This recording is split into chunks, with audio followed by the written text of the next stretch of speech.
Hello, my name is FixFox and welcome back to Heroes of Might and Magic 2. Today's video is going to look at all of the different maps in Heroes of Might and Magic 2. We're going to be giving them a general ranking. We're going to be talking about some of the key features for each map. Spoiler alert. Spoiler alert, it is in effect that we have some spoilers here, as to be expected. I will ultimately rank each map on a scale of 1 to 10. A 1 through a 3 is skippable. 1, 2, or 3 is, hey, if you're a completionist and you have nothing else to play, okay, play this map, it's not going to be too bad. A 4, 5, or a 6 is an average map. So, yo, my gosh, it's a 4. No, 4 is the low end of average, but it's an average map for a 4, 5, or a 6.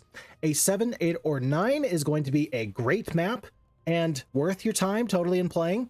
And then a 10, the mythical 10. There are a couple 10s out there, and these are maps where if you have not played them, I highly recommend that you go and give them a shot. So folks, with that being said, we're going to take a dive right on in here, and we're just going to get started. I am using the Heroes of Might and Magic 2 Gold to use the map editor there. The map editor is going to be pretty valuable in order to help us really take a look at some of these maps.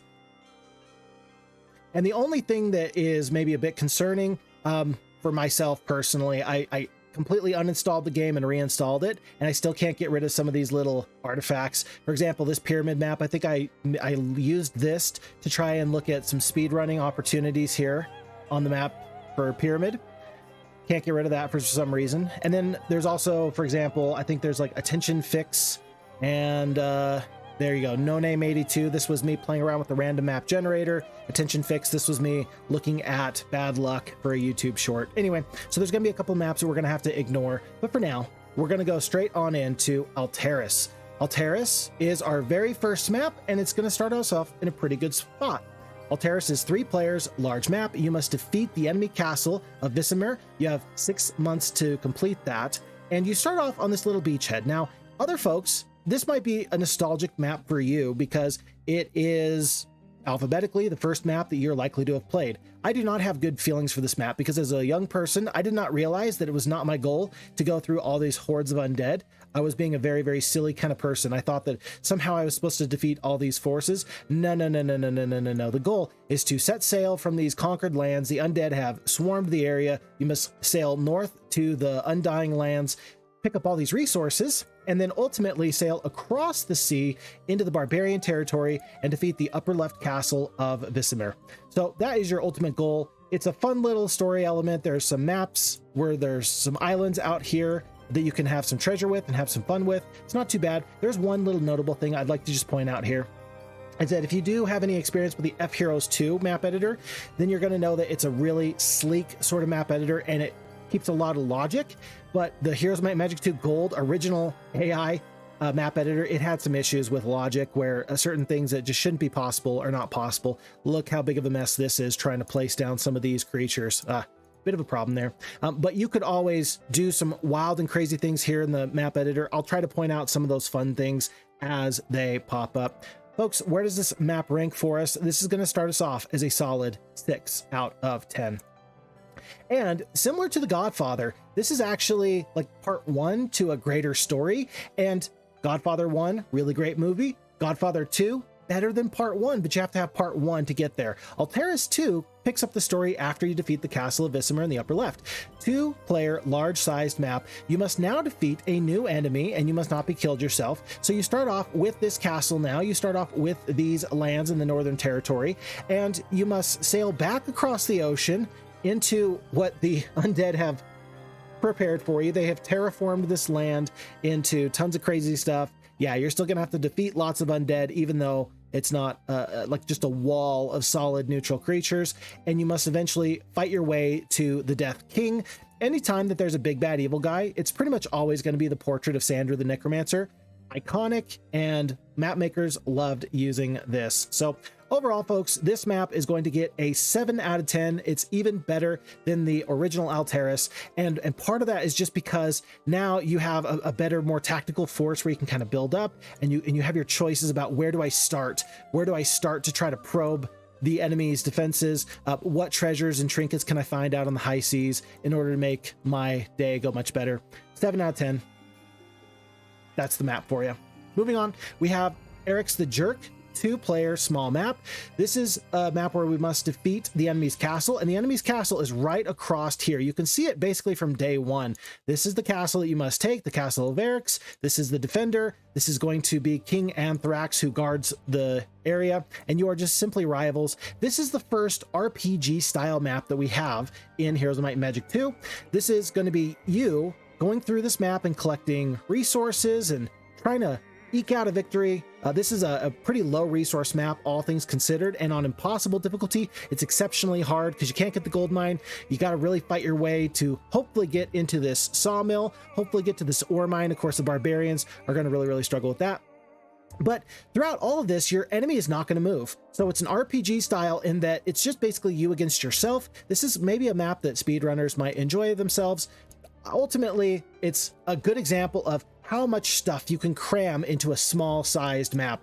Lots of map makers want to make a gigantic map that has all these twists and turns in it. This is a good example of what you can do with less. This is an example of more is less. Where does Arrax the Jerk land? This is a solid 8 out of 10. High quality map, and again, RPG style. Next up, we've got one of the best maps of all time. Folks, this is Beltway. 3-player medium-sized map, kill or be killed. It says it's a normal difficulty map. In the event that the F Heroes 2 team quickly gets the multiplayer online available to us, I think the Beltway is actually going to be one of the maps that is going to be featured as a quality online, potentially competitive style map. You have 3 castles, yellow, red, and purple. Random, you get to choose what you want to be, but all of the 3 starting locations are generally equal. These castles are equidistant to each other with a water feature in the very center with no immediate boats. Boats don't really factor into this map, but whereas you have lots of good terrain in the center with the grass and the dirt, as you go into the rough terrain, whether it is cracked earth, whether it is desert, whether it is snow, whether it is swamp, you're going to find lots of treasures out there to be had. And so really, it's not going to behoove you to stay in the very center. You're going to have a lot of strategy in where you go and how you go through this map. Worth noting, there is a dragon city over here, and so it's not a particularly fully balanced map. There definitely are some advantages for some sides over others, but really, whereas this sort of a deal, this dragon city, dragon utopia, might be a loss for, say, the purple player over here. Purple player has some advantages because they have some other free things that they can go and grab that are closer to them. So overall, great map, wonderful map. And also, by the way, it's got one little feature that most people don't know about. If you make it to day 50, reinforcements arrive, you get gold from the homelands, 10,000 gold. Most of the time you don't go 50 days into this map, but it is worth noting that that is possible. Folks, Beltway is a 10 out of 10 style map. Go and play this if you've not played this. This is a great map to play with family and friends. Next up, we have Betrayal. So Betrayal is a 6-player XL map. There's a little bit of allyship going on here. There's going to be 2 allies against 4, and you cannot lose yourself. You start off in this upper part of the map here in the snow. You can either play as the blue player or play as the green player. They are allied, and they must go defeat all your enemies to the south. You got purple necromancers and such. Let's see, I think you got orange, there's red, and there's yellow out here on the isles that starts off with this. A really cool map. As an XL map, it does a nice job in using distance to kind of set the pacing of the map. I think that this is one of those maps that's actually much better as the original Heroes of Might and Magic 2 Gold AI as opposed to F Heroes 2. F Heroes 2, it doesn't do as good of a job with scouting than the Gold AI does because, hey, the Gold AI can just see you 24/7. It just cheats. It's a dirty, rotten cheater. Couple of fun little things with this. This is your diplomat. Your diplomat sits here, grabs this observation tower, and then you're immediately destroyed by this enemy that's going to go grab you, and that sets off the terms and conditions of this map. This is a multiplayer comp stomp map. This I would rank as a 7 out of 10.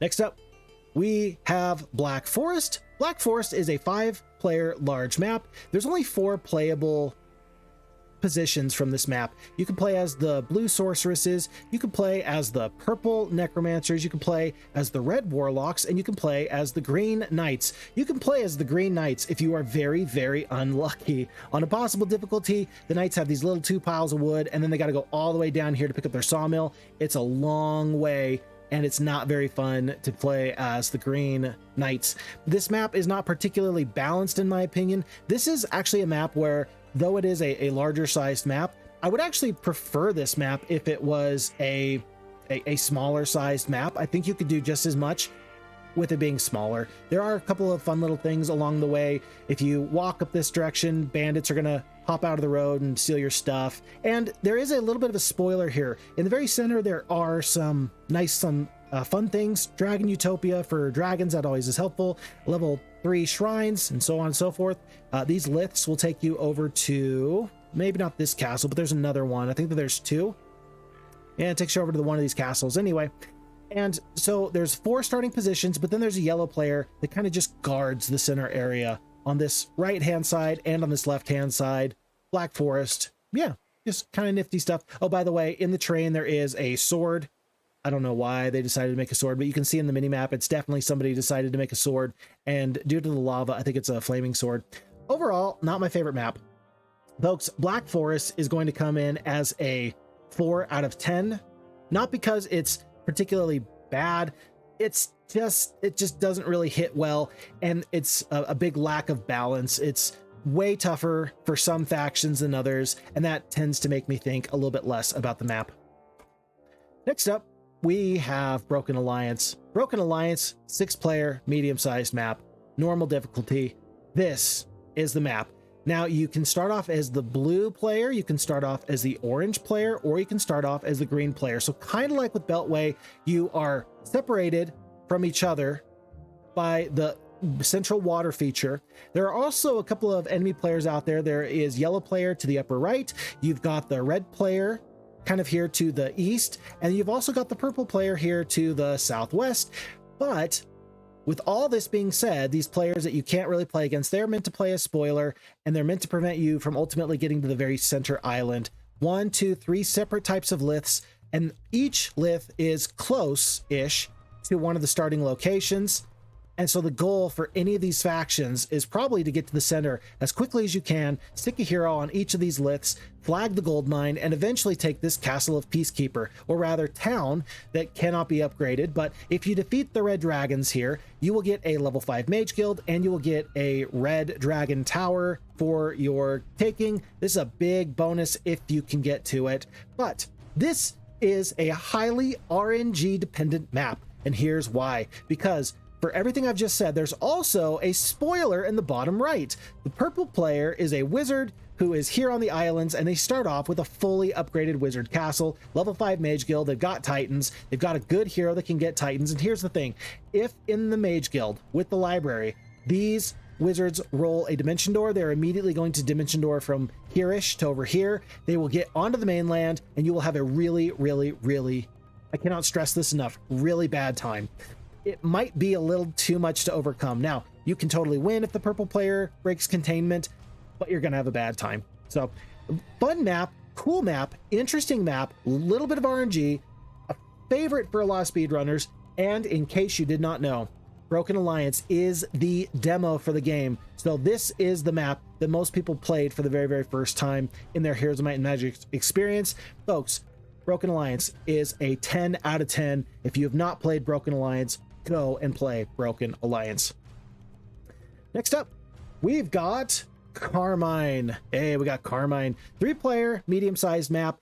It's a really fun map. We had Winnie Maru, who is a avid Heroes of Might and Magic 2 player. They did a Fix Fox shoutcast where they played it, and we just watched their playthrough through. It's fun. You start off basically as the blue player. You could have the green player here. If you look at the specs, you can start off as, you have to have at least one blue player, right? So if you're the only human, you have to play as blue. This green player, it can be either the computer or the human, right? So you could play with like a little kid, like a 5, 6, 7, 8-year-old. You could actually play with them, and you could carry them as this blue player, and they can play basically as the green Carmine player, and they can have a lot of fun with you. But you are more or less tag teaming this red player. You're trying to stomp them out. A little bit of a comp stomp. More of an RPG style story map, especially when you have things like these jails here that give you a little bit of fun stuff. Anytime you see a jail, that doesn't really scream competitive balance, but it does scream fun. So good map all around. Where's this going to come in for me? This is going to be a solid 5 for Carmine.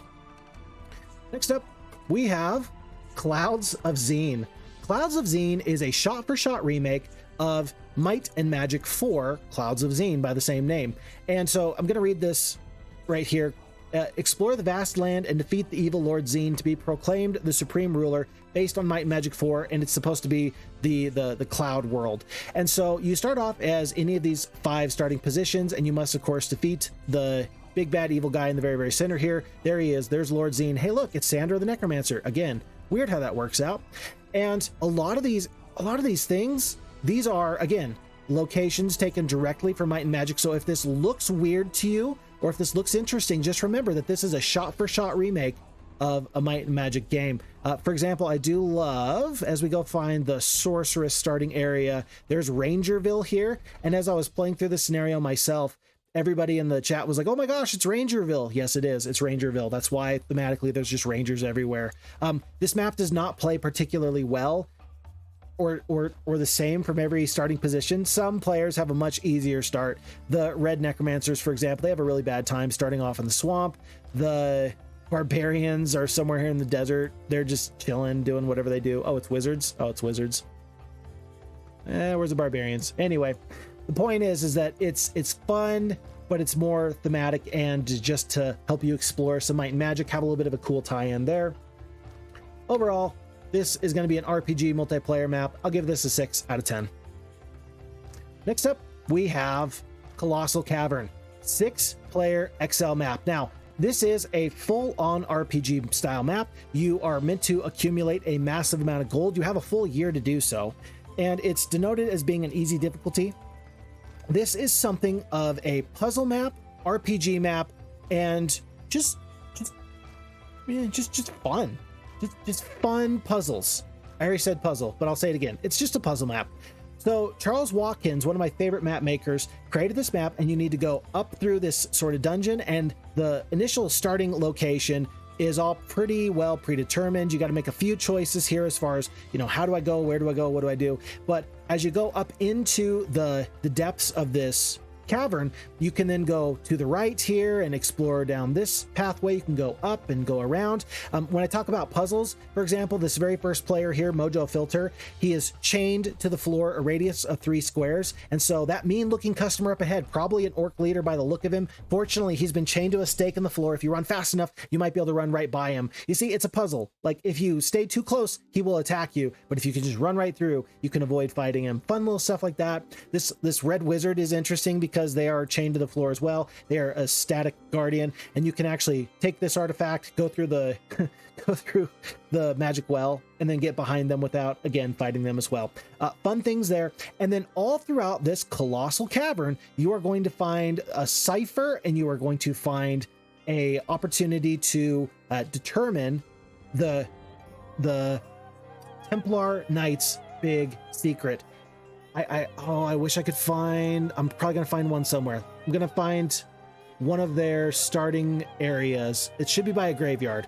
I'm looking by the graveyards. As you go and find the graveyards piece by piece, you're going to decipher the story of the Templar Knights, and you're ultimately going to try and win the day. Here's one. Legend of the Templar Grave. The Knights Templar possess a talking head known for Baphomet, treasure from beyond antiquity, said to have once belonged to King Solomon.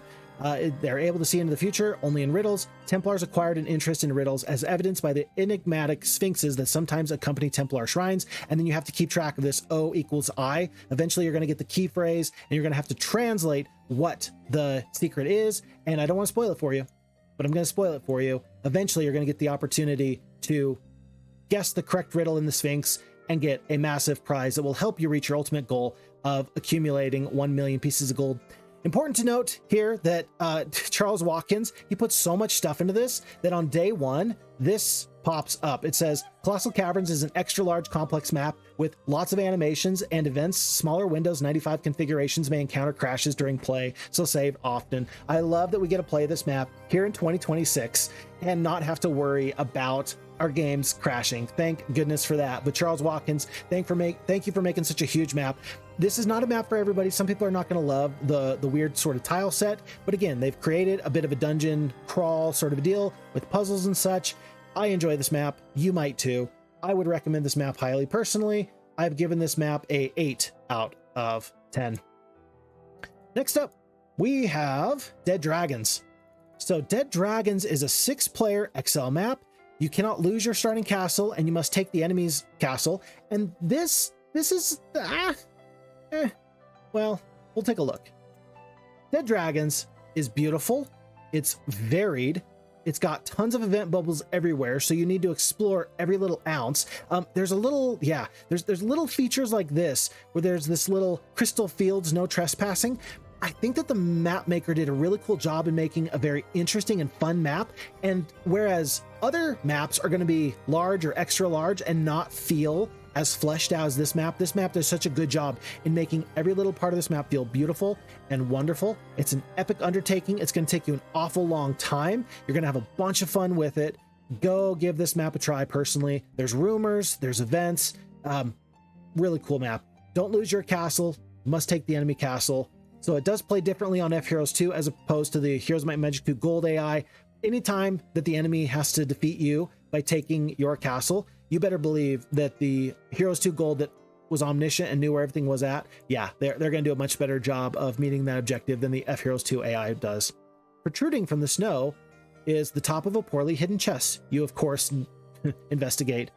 I don't know if I'm actually ever going to find that map IRL. Anyway, where does this map rank for us? Dead Dragons is a solid 8 out of 10. Go give it a try. Next up, we have Deathgate. Deathgate, 4-player medium-sized map. We must take the enemy's Deathgate castle. I don't love this map. So it's not bad, but there's a little bit of an interesting thing. You can either play as the blue player or you can play as the yellow player. If you check this out, blue or yellow, and then you're against green and red who are like sympathizing with each other, right? And you must take this castle here in the bottom left, which is Deathgate. And sure, you can try your best to get a boat and set sail and kind of break the map. There are some water feature type stuff you can do in here. It's not really the way of doing it. If you play as yellow though, you're already much closer to your ultimate goal of just rushing by the enemies and taking this castle. If you start off as a blue player, you also have to go through yellow in order to make this work. So, interesting that there's that initial start. I don't know really what to make of it, but it's not my favorite that these two positions feel already so unbalanced. Just not my favorite. Overall, Deathgate, single player recommended. This is a 3. This is the first map that I actually feel like you could skip if you didn't want to play it, and you're not really going to miss out on a lot. It's merely okay. Next up, we're going to run on into Decisions. Decisions is one of my favorite maps. 4-player, large-sized map. And here's the deal. In this varied map, everybody starts off with one town. So no castles. Everybody starts off with one town, and everybody starts off with 3 heroes. For example, if you're the red player, you start off with 1 red hero over here. You start off with a red hero over... You got your red town over here. And you've got your red other hero just scattered. Like, everybody's just scattered. Everybody has 3 starting heroes. I can't find you. Where are you? Where are you? Anyway, the point is that you got 3 starting. There you are. 3 starting base level heroes. And you have to decide, do I go on the offensive and try and take out my enemies and maybe weaken myself? Or do I try and defend and make sure I don't lose a starting town? I actually kind of think that this is a really fun sort of push-pull map, and everybody starts off equally in a bad position, and that actually is kind of interesting to me. I kind of do enjoy that. So do you attack? Do you not? It's a multiplayer, unbalanced map. There are going to be some faction starting positions are going to be just a tiny bit better than others. I'm going to give this a 6 out of 10. Next up, we have Dominion. Now, Dominion I love. Dominion I absolutely love. 6-player XL map, kill or be killed. And on this map, the only issue I really have is this. So for example, you start off with like a blue knight here. If you just go up the way, you're going to immediately run into this green sorceress. It's going to take several days to get up the road, but they are kind of primed to attack each other. If you go across the ocean, you can always set sail and land right outside of the orange wizard's castle, but they have this whole peninsula kind of to themselves where they can just slowly meander their way up the road, taking free stuff, taking a free another town. And it's highly unlikely that they're going to just, run right into the sorceresses just due to terrain. So knights and sorceresses are on a collision course. Wizards kind of get to build up, but they have some issues here. I mean, everybody does. Everybody can kind of be landed upon from the sea. And then there's the warlocks, who have a very similar position to the wizards, where they get to kind of build up. And yeah, I just don't know if I love that. You got the red necromancers all the way up here. You've got the purple barbarians with their pathfinding that they can go into the desert, but the desert is a little bit empty. There's not a whole lot up there to really make it worthwhile. It's a big map, and it is a fun map. This is one of those few maps where the extra distance is actually better. This is not one of those maps where I feel like they should have made a huge or a large map into a medium-sized map. I think that the distance between castles is part of the logistical fun and problem solving in this scenario. So overall, how do I rank this map? I rank it really, really highly. I've had a lot of fun times with it. This is Dominion, and this is going to be an 8 out of 10. Next up, we have for ourselves Dragon's Eye. Dragon's Eye is pretty interesting. This is a map where you can only start off as 6-player medium-sized map. You can only start off as the red player. If you check this out, human only. So you're always going to be against blue, green, yellow, orange, and purple. And because of that, you know, you can never start outside of the eye. And if the enemies are to break out of this sort of starting area, like a couple of monsters just between you and them, they're all going to be wanting to come and kill you pretty quickly. And that feels like a map from Warcraft 2 back in the day called Alamo. And you have this choice of, I must defend because I can't lose this castle, but how do I move forward? How do I take enemy castles? How do I prevent some pressure from going down onto me?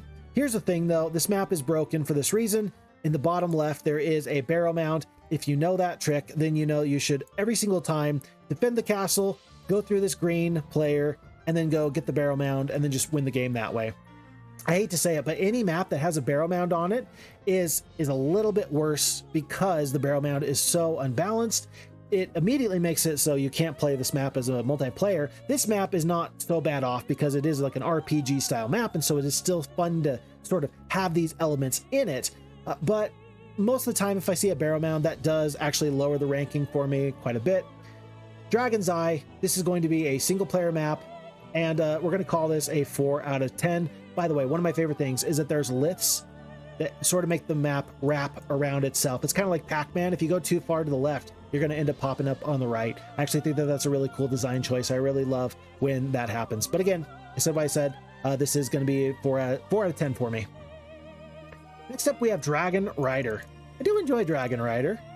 Dragon Rider, 4-player, medium-sized map. You can't lose Castor, who has been here adventuring, and he's got 4 liths on this entire map. So immediately you're going to be able to find out exactly where the ultimate artifact is. In the playthrough I did on stream, the ultimate artifact ended up spawning right there, and it was a plus 12 defensive cape. So my playthrough and your playthroughs are going to be very, very different, but you need to go into this random town and claim this for yourself, because your starting castle is immediately going to be taken by either the red, green, or the orange player. Especially on a possible difficulty, you are not defending this town. It's not happening.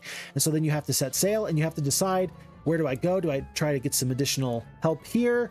Do I try and just take this castle by force with my starting 1 green dragon?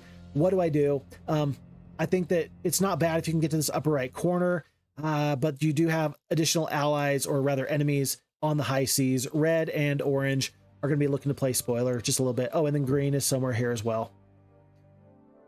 Orange, red, green is somewhere. You go find them. I'm not going to go find them for you. Here's green. Okay. Overall, Dragon Rider, I've got some good memories with this. You know the ultimate artifact's location immediately. There's some fun, there's some intrigue there. This is a solid 7 out of 10. Next up, we have Dragon Wars, 3-player XL map, and we must defeat, or rather we cannot lose, our starting castle. This is one of the maps that is going to sacrifice a little bit of gameplay for making a really cool image. So look at the mini map here. Boom.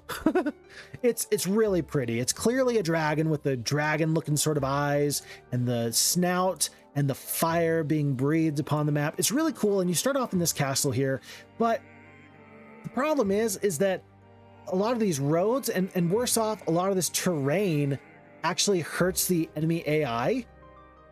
And so, yeah, it makes for a really cool image, but it also, I think, sacrifices some gameplay. Now, doesn't mean that this is going to be an easy map for you. You are absolutely going to have to try and choose defending and balancing defending versus going out and defeating some of your enemies. And there's some really, really long logistics where it might be a foot race where the enemy is rushing back to try and take your castle. However, in F Heroes 2, if you simply deny vision of your starting castle, the enemy is never going to know where you're at. And then it's much easier to go out and adventure. So this map is much easier on F Heroes 2 than it is Heroes Might and Magic 2 Gold. Again, Heroes 2 Gold, they just know where your starting castle is. But even so, there's going to be heroes in these little corners, and it's going to be a really tough time trying to use only one main hero. You definitely want to have 2 or 3 or 4 good quality heroes as opposed to one awesome hero. Where does this map fall for me here for Dragon Wars? This is a solid 6 out of 10. Next up, we have Dungeon Below. Dungeon Below is going to be a 2-player map. This is a dungeon crawl sort of a deal. You got to find a certain artifact here. And if you take a look at this, it's going to be the Staff of Wizardry. So you can start off in either the upper left corner or in the bottom right. Vammy did a nice job on a Fixfox shoutcast for this map. And you have to go through and you know, don't get distracted and pick your battles and find fun stuff. And ultimately you have to take the tent for your side and then find the Staff of Wizardry. It's okay. It's fun once. This map has no replayability. Once you've beaten it once, you're kind of like, well, never gonna do that again. And I appreciate that they're trying to do something very, very special. You can tell how clean the lines are. And then rather than just making clean lines with the volcanic terrain, they then added some other stuff to make it beautiful and also varied and not make it look like it was simply a maze. I like the stuff that the map maker did here, but ultimately the goal is just get from your side of the maze into the cheese in the very center. It's a one-time sort of a playthrough. Dungeon Below, this is going to be a 4 out of 10. Next up, we have Enroth. 6-player, large map, the Land of Heroes. And I'm actually a little bit disappointed in this map, and let me tell you why. So I'm a little bit disappointed in this map because it just feels like it had the possibility, if you're going to call yourself Enroth and you're going to be the Enroth map, it feels like you got to do exceptionally well, and it feels like it just kind of missed the mark here a little bit. Not a bad map by any means. There's no problems with it. And yet I feel just like I could have been a little bit more story elements or rumors. It feels like there's a little bit of unbalance. So you got the warlocks kind of here in this corner, and the knights are not too far away. So the knights are going to fight the warlocks. Okay, that's not too bad. But then you got, I think it's like sorceresses up here somewhere. Anyway, the point is that it just feels like, other than this little treasure island out here, that's a bit of a spoiler, it's not balanced enough to really be a truly epic, fun adventure. And that just feels like a missed opportunity. That just feels like a missed opportunity. What else can I say? So for me, Enroth is going to be a 5. It's still average, but it's definitely the low end of average. Next up, we're going to have Family Reunion. Family Reunion's actually, I mean, it's a map that I've never played before. Yes, there are still maps that Fixfox has never played before, and that's not too bad. So 4-player, medium-sized map. We're still going to take a quick look at this. We're not going to go nearly as in-depth. First glance, this feels like this looks cool and intriguing and interesting. This is actually a map that I think I'm going to be looking forward to playing at some point myself. You start off as this blue player here, and you got to go through to a second starting castle. You have enemies on the islands and in the bottom right. Like, there's fun story elements, but what's this? Oh, there is a barrow mound on the map. But again, this is kind of less of a multiplayer balance map and more of an RPG. And for that reason, again, the barrow mounds are not an unwelcome sight, but they do kind of throw things off. I think that if you know that barrow mound is there, you're immediately going to want to go straight for that. Overall, I don't have a ranking for this because I haven't played it myself. I will go and play this map myself and then go take a look at it. But Family Reunion, it is definitely, of all the maps out there, it's definitely one of them. Next up, we have Fool's Gold, 5-player, medium-sized map, kill or be killed. And this is one of the, I think that this was the very first map I played on stream. I played a lot of Heroes of Might and Magic 2 on camera, but in the comfort of my own home. And this was the first time I'd actually streamed to a live audience, and I kind of missed some of the thematic elements. So if you check this out on day one, messages, begin to pour in from spies and other island courts. They've learned of a new volcanic island with vast amounts of resources. Your Majesty, with these new resources, we could put an end to a century of war between the islands and reunite them under your rightful rule. I completely forgot about that. I completely forgot that there's a really, really rich volcanic island, and I was struggling to realize that, hey man, my starting island is not actually good enough. There's a gold mine, ore mine, sawmill, but there's no precious resources here. Everybody does have a trading post, which is okay, but I didn't realize that you got to make a beeline here. And that's actually kind of interesting because, okay, this is the treasure island, but every faction starts not equidistant away from that area. So if you're trying to play this with 5 or 6 of your best friends, it's not going to be as fun of a scenario because the starts are not balanced enough to really make this multiplayer balanced. You can still have a really, really fun time with this in single player. Overall, where do I put the Fool's Gold map? This is a 5 out of 10. Next up, we have For Honor. This is going to be another map that I've never played before. So 6-player, medium-sized map, and this is an allyship sort of a map. So if you check out the specs, it's going to be blue, green, and red against everybody else. So you can play as blue, green, and red. So up to 3 of your best friends. And you start off kind of up here. So let's see, green, red, blue, and there is this weird little central area here. And you would think to yourself, oh, we have to find this barrier so we can go straight into the enemy's territory to the south. No, you can actually go this side hustle sort of a way. You have immediate access to each other, but then there's this weird little locked up place. I don't know if you can avoid it. I would just avoid these blue players with their massive forces here. Maybe just do your best to prevent the enemies from unlocking these heroes. Let's just see if you can prevent that. I don't know. Tough to say. Have I played this map? No. Therefore, do I have a ranking for this map? No. But I actually think that this looks like a sort of map that I would play with friends if I had any. Next up, we have Forsaken Lands. 4-player, medium-sized map. I actually really like this playthrough. So here's your enemy. You have an orange warlock in the upper left, and then you have a yellow barbarian in the bottom right. So one's in the volcanic territory, one's in the cracked earth.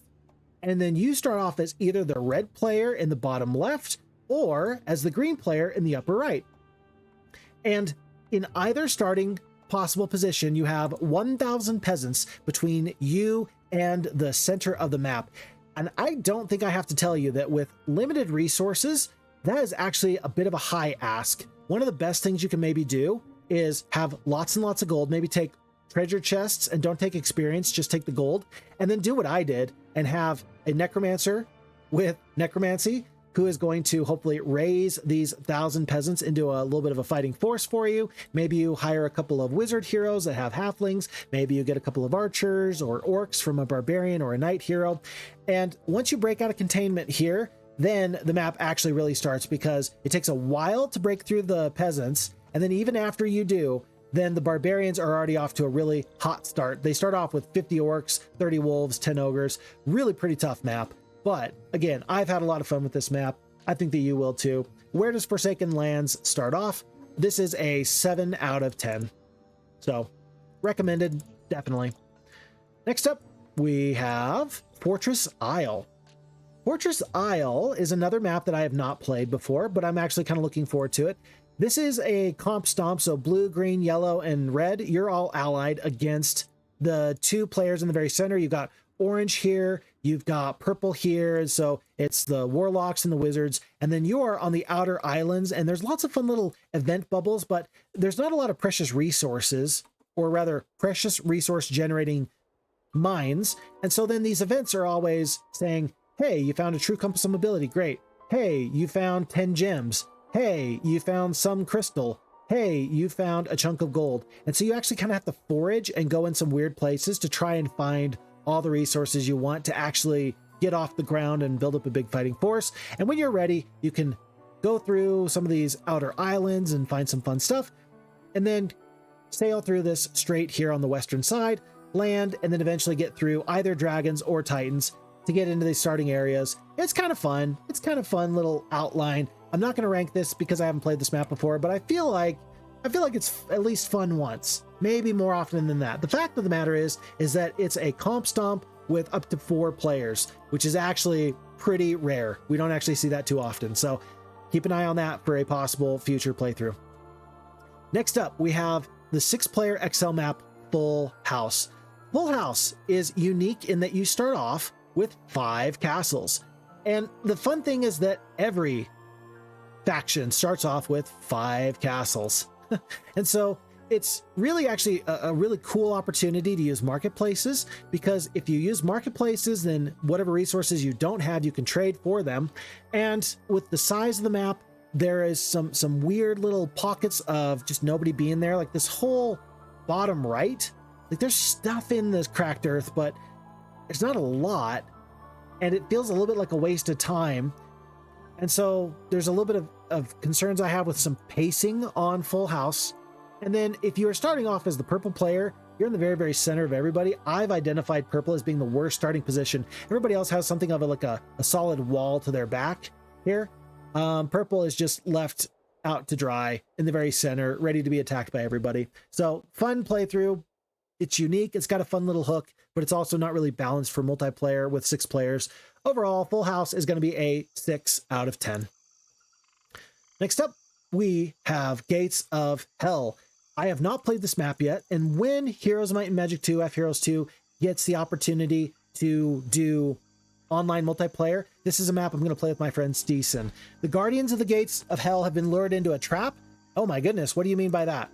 If you go into this hellish landscape, there's the green player who you can play as. You can play as either green or blue, so you and your friend. Both sides have this sort of unique starting position where there's this demon who is standing stock still and not going to come and get you, but your heroes here can't really get out of this starting area. One of the heroes has the ability where they're going to be able to basically attack and then like retreat or defend, and then they can then go and be rehired in your starting castle, which is under duress by the big bad evil ugly guy. So you're kind of using this like fast travel ability to get up to this point. And then the map really kicks off there for a long, fun adventure. You on this side as either the green or the blue player, and then your ally on the other side, blue and green, so on and so forth. And again, same kind of general start with these heroes being trapped in hell. I'm looking forward to this map for a couple of reasons. It's XL, it's big, it's large. There is a big bad evil guy that you do have to defeat. There's a lot going on here. I really want to point out this feature here though. This is all water, and this is another example of the Heroes of Might and Magic 2 Gold map editor being able to be broken and having this really cool sort of like, will you, won't you, sail on this sea of ash, right? It doesn't actually hurt your boat to set sail here. You can tell in the mini map it's all water, but it's really pretty fun and really pretty cool to see all this happen. At last, you're clear of the roiling hell that is the Sea of Ash. Ah, well, there you go. So, all this fun map, cool map. I'm looking forward to it. I will rank it when I eventually get back to it. Next up, we have my favorite map of all time. Folks, this is Ghost Planet 1.1, 6-player XL map. You are allied with 2 other players, and there is a lot of wonderful theming. This is a map made by Charles Watkins. I love this blue player start where you have just a couple of minotaurs, and you gotta start with nothing and then sort of crawl your way through these ghostly forces. Remember that ghosts are hard-coded in the game to never join you, but they will always fight you. And over time, this XL map, these forces are going to get massive because it's 14% increase of neutral creatures week after week after week after week. And so several months into this playthrough, some of these forces are going to be nigh into impossible to defeat. You can start off as the blue player here. You can start off as the green player up here. Yes, yes. And you can also start off as the red player down here. And my hope for you is that you will go try this map for yourself, and you'll find the very many wonderful, fun, and exciting things out there. Don't feel too bad if you feel like you need to set sail for distant lands to get treasure in other places. And eventually, I hope that you will make it to this upper northern territory through some whirlpools and through some liths. And yeah, you'll have a little bit of a reprieve from the massive undead forces until you go forth and save the mighty Sir Boniface from the Yellow Knight brothers, and then hopefully you can free him from this prison and he can go forth and he can defeat Malathion and the Ghost King. There's Sandro the Necromancer again. Weird. Once again, map makers are breaking this off. I do want to point out that this is Ghost Planet version 1.0, and it is, yes, Charles Watkins. So I feel like at some point we need to actually reach out to Charles Watkins and just say, hey, how you doing? Thanks for the great maps. Folks, this is my personal favorite map due to the storytelling, and I hope that eventually you get to this point where you have to choose between, do I take ghosts or do I take the noble air elementals? Overall, I cannot recommend this as a 10 out of 10 map. I want to. It's my personal favorite map, but if I'm being honest, this map is not going to be for everybody. So I would highly recommend that you try this map, but I recognize it's not for everybody. This map is a 9 out of 10. Next up, we have Go Ask Alice. That's a good one. Go Ask Alice. 2-player medium-sized map. This actually is kind of fun because it's like a mix between chess and it's a mix between Alice in Wonderland. And so you start off on this chessboard here, and every single one of these event bubbles is something kind of related to Alice. Oh boy, a path. This should help me avoid getting lost in the deep dark forest. Yes. And then it's also like chess, whereas where you have, like, say, this is your white bishop, this is your pawn, white pawn number 4. You have 8 chess pieces on the battlefield. You also have, you know, your rooks here, your little starting towns. And if you are able to get some of your forces across the battlefield, you can step on these event bubbles here and you'll be crowned, right? So this is the red player's starting side. Only the green player can take this crowned thing. So I know that that's mixing chess and checkers, but still, as you go through, you'll find these fun little Alice sort of deals. Queen pawns, painting the black dragons red. We're painting the black dragons red. And actually, funny enough, a really fairly fun map, I would believe, for a player versus player sort of a deal. The important thing is that you just don't lose your king, the white king or the red king. Okay, Go Ask Alice. This is a 6 out of 10. Next up, we have Good versus Evil. Actually, I played this map fairly recently myself. So you start off as either the Yellow Knights or the green, or rather purple sorceresses, or the orange wizards for the good side. And if you decide to be a little bit evil, then you can play as the red warlocks or the green barbarians or the blue necromancers. And so the map is split, and this is a tag team map. So blue, green, and red versus everybody else. There's a time limit. I don't know why there's a time limit in this scenario. It doesn't make any sense to me, but there is a time limit. And it's kind of interesting because you have the heavy hitters like the warlocks and the wizards on the right side of the map, and then the barbarians and the knights are opposite each other, kind of in the middle. And then the middle game starting forces, the necromancers and the sorceresses, you know, the factions that are more powerful in the mid game, they're opposite each other here.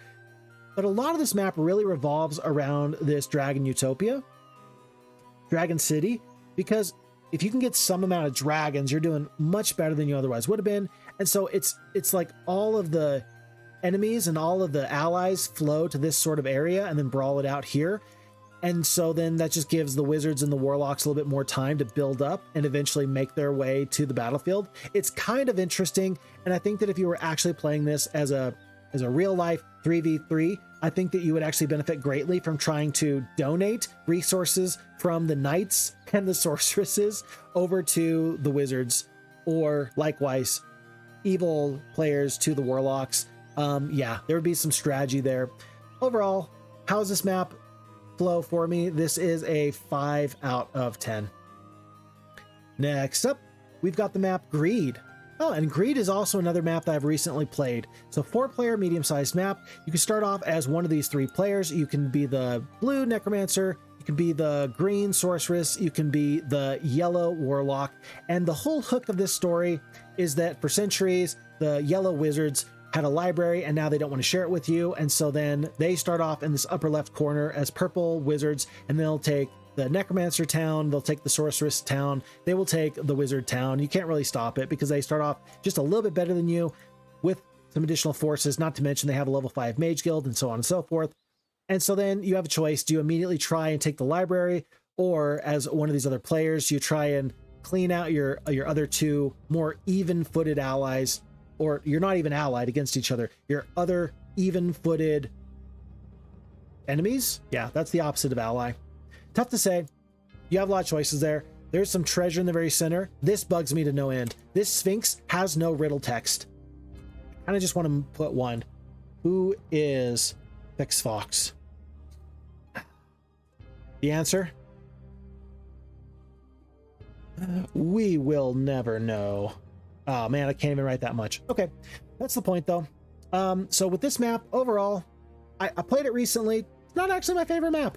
Really not. This is a 4 out of 10. Again, that's low end of average. It's not skip it, but it's not great. It's not great. Have you noticed that we don't have a lot of maps that are skippable? There's been a couple, but overall, we try not to skip maps here. Most maps offer really something great. That's one that's just not my personal favorite. Next up, we have Grim Reaper, 6-player XL map. And so Grim Reaper, yes, this is a single player recommended map. So you could play as many different starting players, like, let's see, only blue has to be a computer. Green, red, yellow, orange, or purple, they can all be, I mean, if you want to be them, great, right? And you are in fact allied against blue. This is a massive map. There's great rumors, there's great story elements, there's a lot of fun stuff here. I highly recommend that you play this map if you possibly can. And it's beautiful all throughout. This map is truly, truly beautiful. Sort of reminds me of Dead Dragons a little bit. And in fact, I almost wonder if it's the same map maker, just because if you look at the minimap, the style is quite similar between the two. And it's something that you wouldn't really notice unless you were looking for it. Oh, it never, does the Sphinx have a, aha. I just had to check to make sure that the Sphinx actually had a riddle in it. So this map, Grim Reaper, huge adventure, story elements, knock off the bad guy, find adventure throughout, single player recommended. This is an 8 out of 10. After that, we've got ourselves Ground Zero, 4-player, medium-sized map. We have an enemy castle to take. The 4 factions race to capture the mystical castle in the very center. So, whereas with Dragon's Eye, you were in the center and you had to work your way out, this is the scenario where we all have to take this starting castle here in the very center, Astir Care, and you got to make your way from your corner to the very center through varying levels of poor terrain. It's similar, I suppose, to a Jawbreaker. Yeah, just a little bit. But in theory, this map shouldn't be like very difficult. Hydras, dragons. You can actually take this starting fighting force pretty easily. The Mage Guild level 5 is pretty useless because the captain can't really use that. But I've seen this map actually complete fairly quickly. Overall, this map is going to be a 6 out of 10. Next up, we have... Wait, where were we? Ground Zero. Oh, Great War 2. Folks, I gotta tell you, Great War 1, you can find out there. There is a Great War 1. For some reason, Great War 1 did not make it into the base game files, but Great War 2 did. 6-player XL map. This is like an ally ship. You're gonna have the evil side on the northern half with necromancers and barbarians and warlocks, wizards, sorceresses, knights. And there is treasure in the very center. There's a lot of ocean sort of separating the two of you. And there are some lifts that also give you access. If you don't want to go sailing, you can just kind of hop the channel in that direction. Overall, this is a really fun map because you have to start off and clear out your own starting biome, and there's a lot of very interesting and tough choices to make that happen. Like, there's really actually some tough choices here, which feels good. There are jails where you can get some nice reinforcements if you so desire, if you can chase those out. And overall, I would just call this a really, really fun map. I have some good memories with Great War 2. This is single player recommended. I don't think that I would recommend this as a 6-player multiplayer map, but overall, we're going to call this a 8 out of 10. Next up, we have Guardian War. Guardian War is not one that I'm very familiar with. In fact, I don't think I've ever played Guardian War. Yeah, I've never played Guardian War. 5-player medium-sized map. There's some allyship that's going on here. And this is kind of interesting. Look at the mini-map and you say, well, there's circles, and then there's this sort of T or cross here in the very center. And it looks like it doesn't look very varied. It doesn't look particularly interesting. But when you actually mouse over it, even though it's a pretty well and clear defined shape, it actually fits really nicely. It looks like, it just looks like a pretty exciting, or rather balanced map. On the one hand, symmetry is good for balance. On the other hand, it can look too blocky and chonky. This seems like it does a good job of being symmetrical, but also high quality. Now, this is a 2-player map, and so you can either start off, blue and green versus others. Wait, blue and green versus others. Wait, what? Blue and green must start up here. Wait, there's red, there's blue, there's green. So blue and green are on the sides of the map, and then you got red to the top, you've got yellow here, and you got orange out on the big mainland. Interesting. So this is actually probably a fun map to go try and play with some friends. I haven't played this map before though, so I'm not going to rank it. So I'm not going to worry about it until a later date. But yeah, this actually looks like a fun one. And actually, I do want to point out here that they do have some really nice little rumors and fun stuff here. So we've already seen a few of these random events here. You found treasure. I love it when there's just random event bubbles there. I hope I don't spoil it too bad for you. Next up, we have Heroes. Heroes is kind of like, what was it? Dragon Wars. Yeah, Dragon Wars has the map that has a really fun little outline. And I said that the desire to make a beautiful mini map took away from the actual gameplay. I think that Heroes does a good job of making a beautiful mini map, clearly the logo for the Heroes of Might and Magic 2 game, and it still actually plays pretty well. Now, I've only played this as the Barbarians and as the Necromancers, but I still had a lot of fun doing it. And it feels like it's a pretty quality map, but a lot of differences. Anytime you have like this unique sort of land shape where to the top it's a wider map and to the bottom it's a much more thin sort of map, like you could potentially run into some issues there, but it plays really, really well. I enjoy the terrain. I enjoy the roads. This feels like, it lets me know that you can make whatever you want, and so long as you fill in the gaps with quality gameplay and thoughtful opportunity, then the scenario is going to be okay. And this one turned out pretty good for me. I really do like Heroes. So Heroes, where does this rank for me? This is a great map. This is 7 out of 10. Next up, we have Hotspot.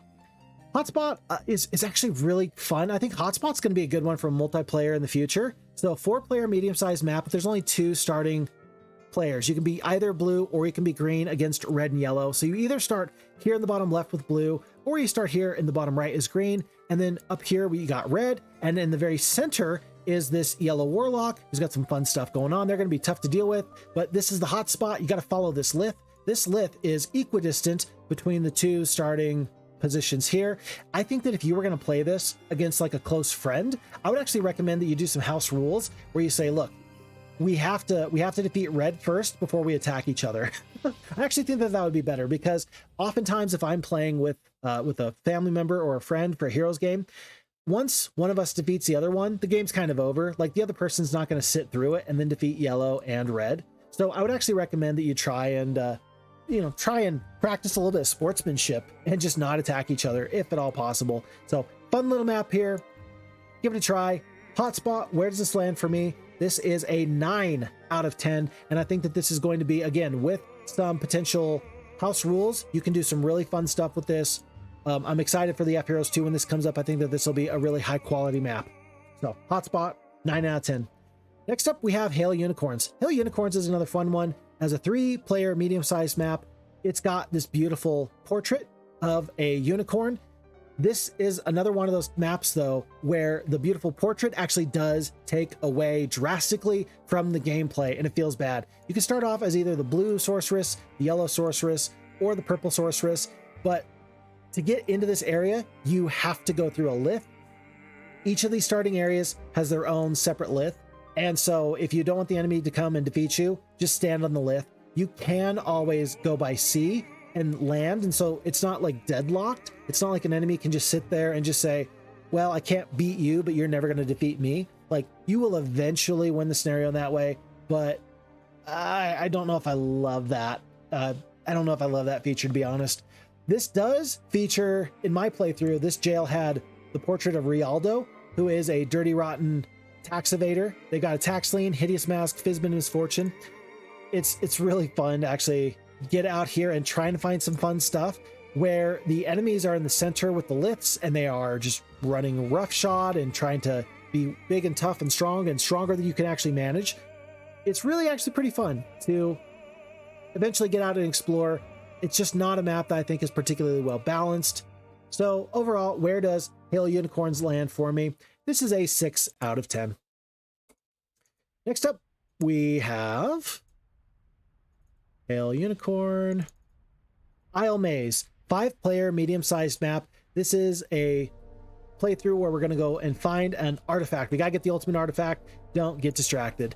This map feels very much one tone, and when you're playing, it doesn't feel so bad because of all the fun little extra things that are out and about. This map and Surf and Turf are basically sister maps.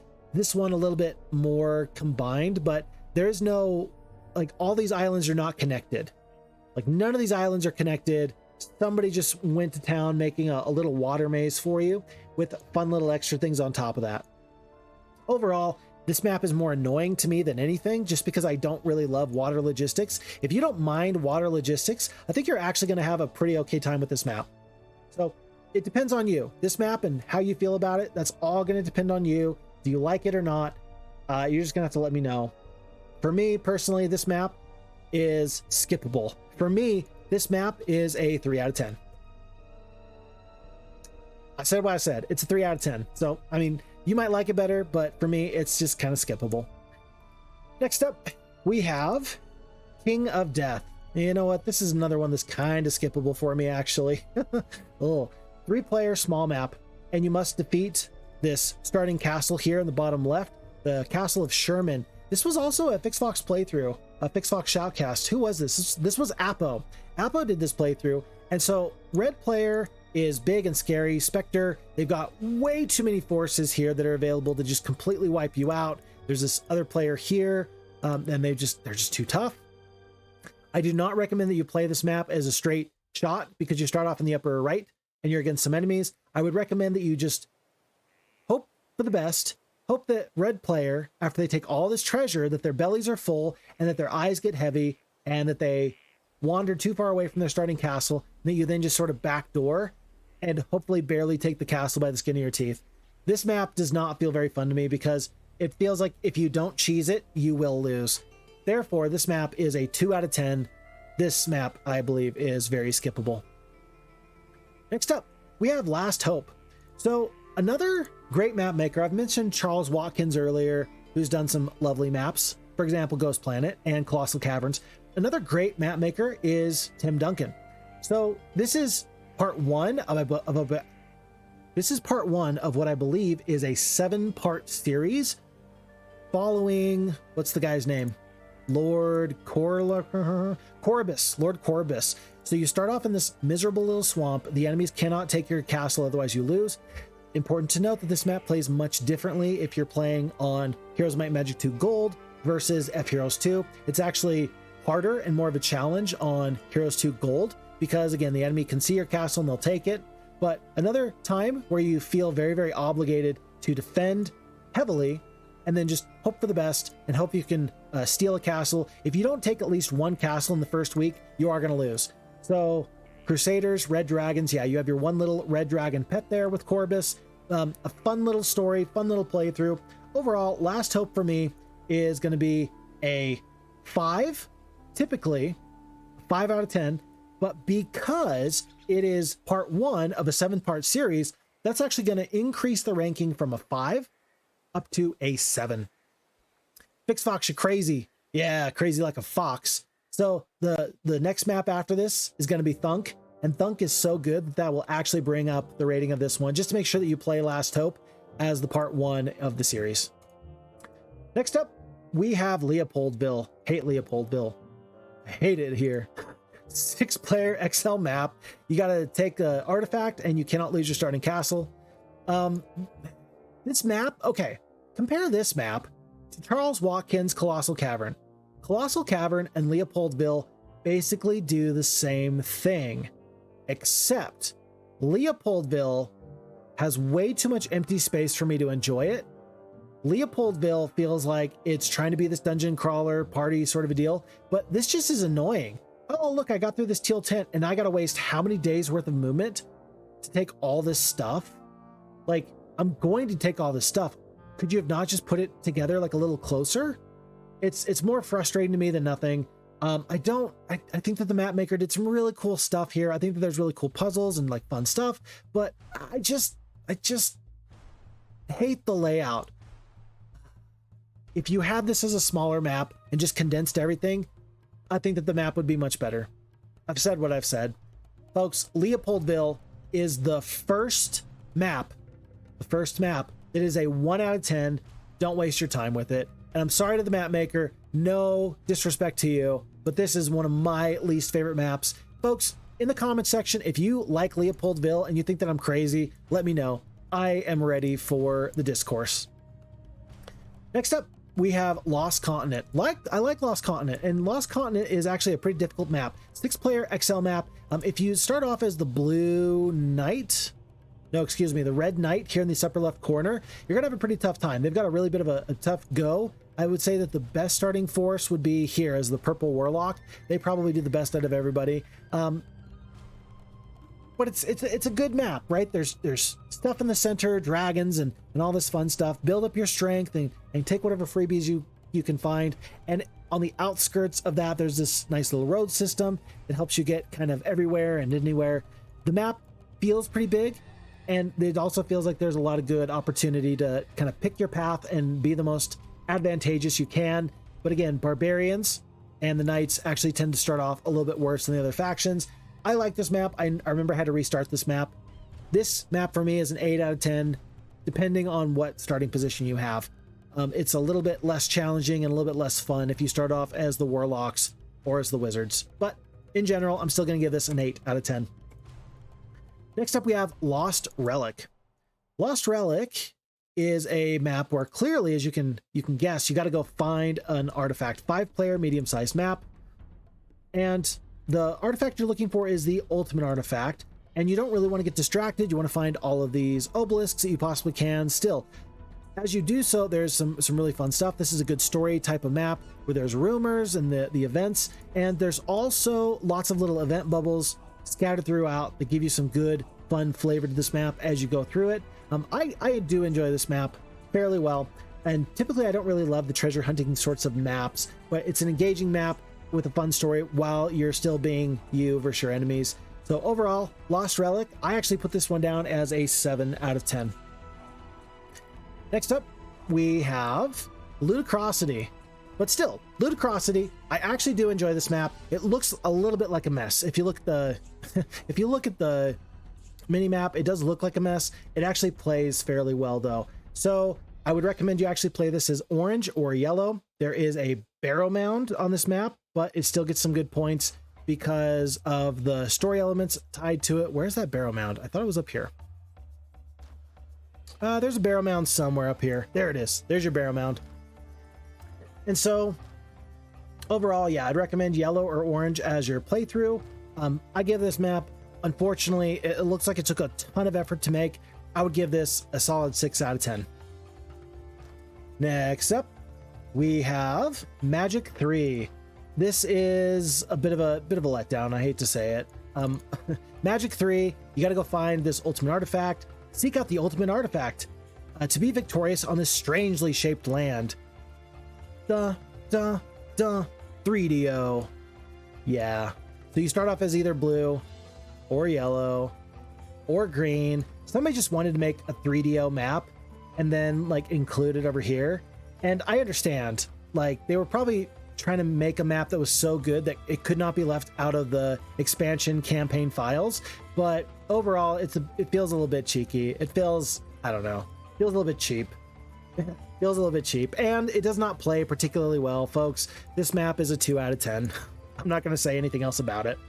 Next up is going to be Merry Men. Merry Men is a 2-player medium-sized map. Basically, it is you against the Sheriff of Nottingham. You start off here with Robin of Locksley. You got Maid Marian not too far away. You've got in the bottom right, you've got your guy Friar Pluck.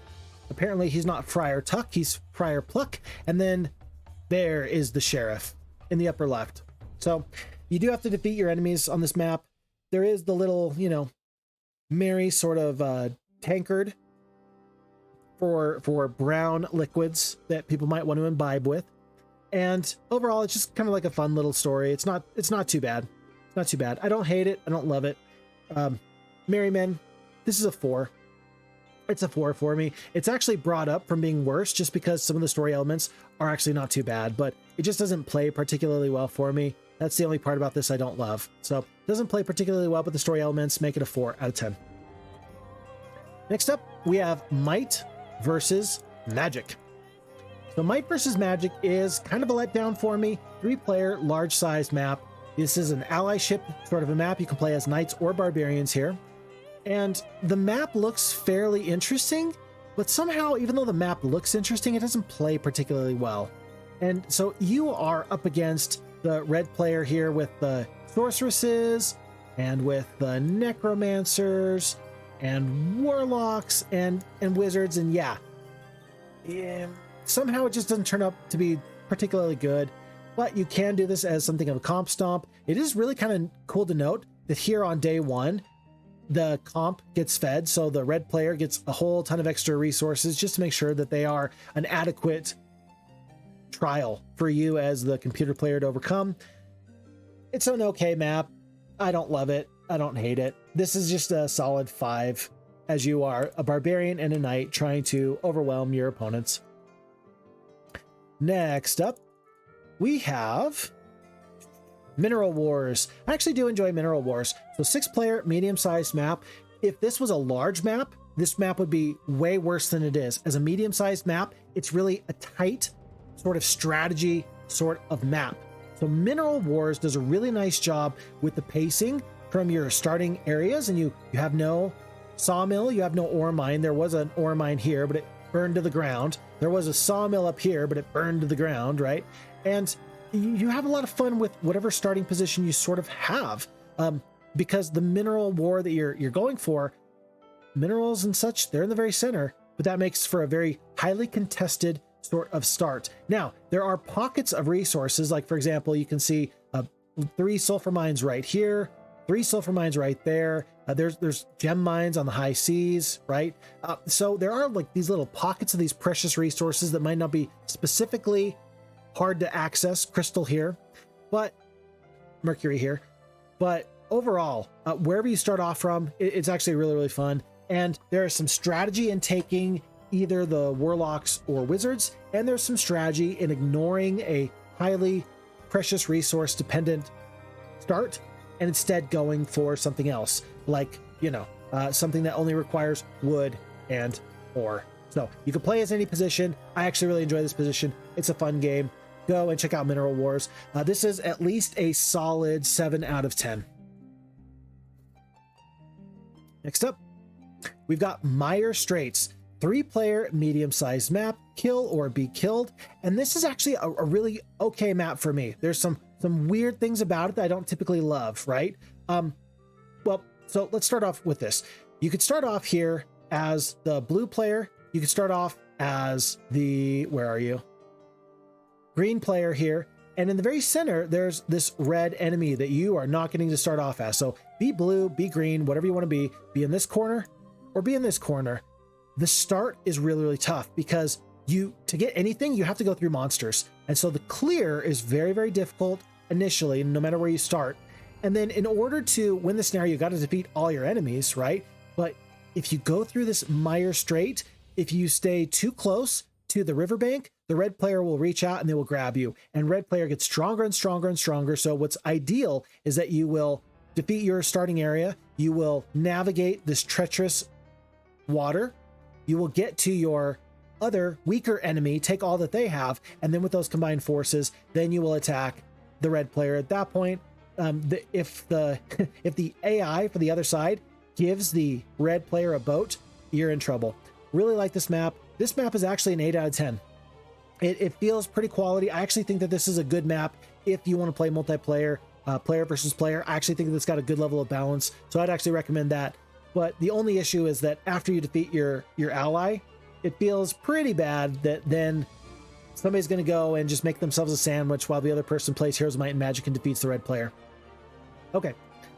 Next up, after Mire Straits, we've got Mountain King, 5-player medium-sized map. This is another one where you start off in the very center of all things. So you start off here as only the blue player, and then you've got enemies to the north and to the east and to the west and to the south. And so a lot of pressure from a lot of different angles. And early on, every single choice you make is very, very important. There's like some free things like this 500 gold purse. You want to break out of containment and get some extra stuff, but as soon as you go too far this direction on this smaller type of map, you're going to feel pressure. If you go to the left, you're going to have pressure from the right. And so it's a really fun sort of push-pull map. I know I had to restart this map a time or two when I was playing this. I do enjoy Mountain King. It's got a pretty good level of difficulty, not really a lot of story elements to it, but still, fun map all around. I'm going to rank Mountain King as a solid 8 out of 10. Mountain King is a good one. Next up, we have New Enemies, 5-player medium-sized map. I've never played this map before, so I've never played New Enemies before. And so as we're checking this out, you've got the green or the blue position as a potential start against red, yellow, and purple. So you are allied with one friend. And as you're trying to fight your way through to the enemies, they're just going to get way stronger than you due to their resource allocation and due to some of the fun stuff that they've got going on for you. It is nice that you get to choose what enemies you want to be up against. It's nice that you get to choose what force you want to be with. There's might be some strategy in the very early game for this. Overall, this map doesn't have a lot of intrigue for me. There is some center action here. There's a lot of ocean up here that is somewhat wasted, it feels like, but if you can get into the water, it will be fairly worthwhile. Beware the whirlpool may not take you into a friendly embrace. Yeah, no kidding, buddy. 4-player, medium-sized map, north versus south. Allyship map, yet again. This is a bit of a weird one because you've got the center straight here, and you've got blue and green starting off on their not really respective islands, but as you are trying to figure out the best location for you to go, the corners are actually the better like resource options because they're just so safe. And so a lot of the fight is really these side skirmishes, and you don't ever really meet in the middle because the middle is not going to take you anywhere. But if you can get a nice strong centralized location here, then the map kind of opens up for you. Overall, how do I like this map? You can play it as much as you want or as little as you want. I would recommend that you play this not as a 2v2. I would recommend that you just play this as a single player scenario. This map is going to be a 7 out of 10. Next up, we have the map Overlord. So Overlord is a map that is all about finding the gold. So similar to, for example, Charles Watkins' Colossal Caverns map, you're going to get the opportunity with Overlord, if I can find it. Oh my goodness, what's wrong with me? There we go. If you can play this 3-player medium-sized map, you're going to have to get 150,000 gold, but more likely true than not, you're going to go to the spec here and you're going to realize that, look, you got 4 months to do this, or you have the alternative normal victory where you just defeat your allies or your enemies. Yeah, you're going to end up just defeating your enemies pretty much every single time. Your starting positions don't really matter in this point. Just go forth and have fun, and don't be worried about this. Consider this a map with a 4-month time limit and nothing else really matters. Overlord, this is going to be a 6 out of 10. Next up, after Overlord, we have Pandemonium. This is a 4-player small size map where you must also get a certain amount of gold, but once again, normal victory condition. This is sort of the way that I tend to play this map. Do note that Winnie Maru had a really fun Fix Fox Shoutcast play for this, and Pandemonium is interesting because, of course, you are here as this red player, and you're defending against all these blue, yellow, and green heroes. And so it's a really interesting balance between trying to go out and get resources with some of these heroes, defending your starting castle, and also getting experience, because you're going to probably end up combining these low-level starting troops into enough of a fighting force you can defend and also go do some attacking. In the Heroes of Might and Magic F Heroes Edition, you can always go through the lith with one hero and just sit there safe from the bone dragons, but typically I wouldn't really advise that. Again, it's a real tough push-pull, and after you navigate the first 3-4 days, then the real struggle comes on, where you actually have to go and defeat your yellow enemies. So really interesting, strange map. I would call this a 7 out of 10. Next up, we have the map Peasants. And I gotta tell you, there's not as many peasants in the map Peasants as I would like. We are here to actually take the castle for the peasants back on this 4-player medium-sized map. This is the castle here in the upper right corner. It's got ogres and such in it, despite being, you know, a random sort of map. There's monsters guarding the way, and there is a player that is not controllable. It's a yellow player, so you've got your necromancers here to the south you can play as, you've got your wizards, you do have the knights, and then you have the yellow sorceresses who are going to be the computer player every time. That kind of makes me feel like the knights have a little bit of a tougher draw in this sort of race to get to this castle. But even if you're going to race level 4 monsters, not once, not twice, but 3 times, yeah, this is going to be fairly difficult to take. Peasants, this is a 5 out of 10. Next up, we have the map Pirate Utopia. Gotta tell you, there's a long-time friend of the FixFox channel who I haven't seen for a minute, but I hope that they're doing very, very well, and that would be Elliot. Elliot did Pirate Utopia for FixFox Shoutcast a long time ago. 6-player XL map. You gotta go find a certain sort of a artifact, and in this case, it's gonna be the ultimate artifact. This map is very varied, interesting, plays well. There's a few really cool story elements. I mean, there's stuff everywhere in this. You know, I mean, you look at these event bubbles as you're sailing and oh my gosh, it takes forever to sail. Your troops begin to wonder about your sanity. If you get up to here, you know, you get to this Shangri-La ice palace sort of a deal. Yeah, there's some wild and crazy things you can do in this scenario, and they actually make very, very good use of the space, very good use of the single hero islands that you can kind of hop to one after another, a real pirate adventure, if you will. And there is lots to be had in the very center, including the Fire King. It's worth noting that there's a barrow mound in the bottom left.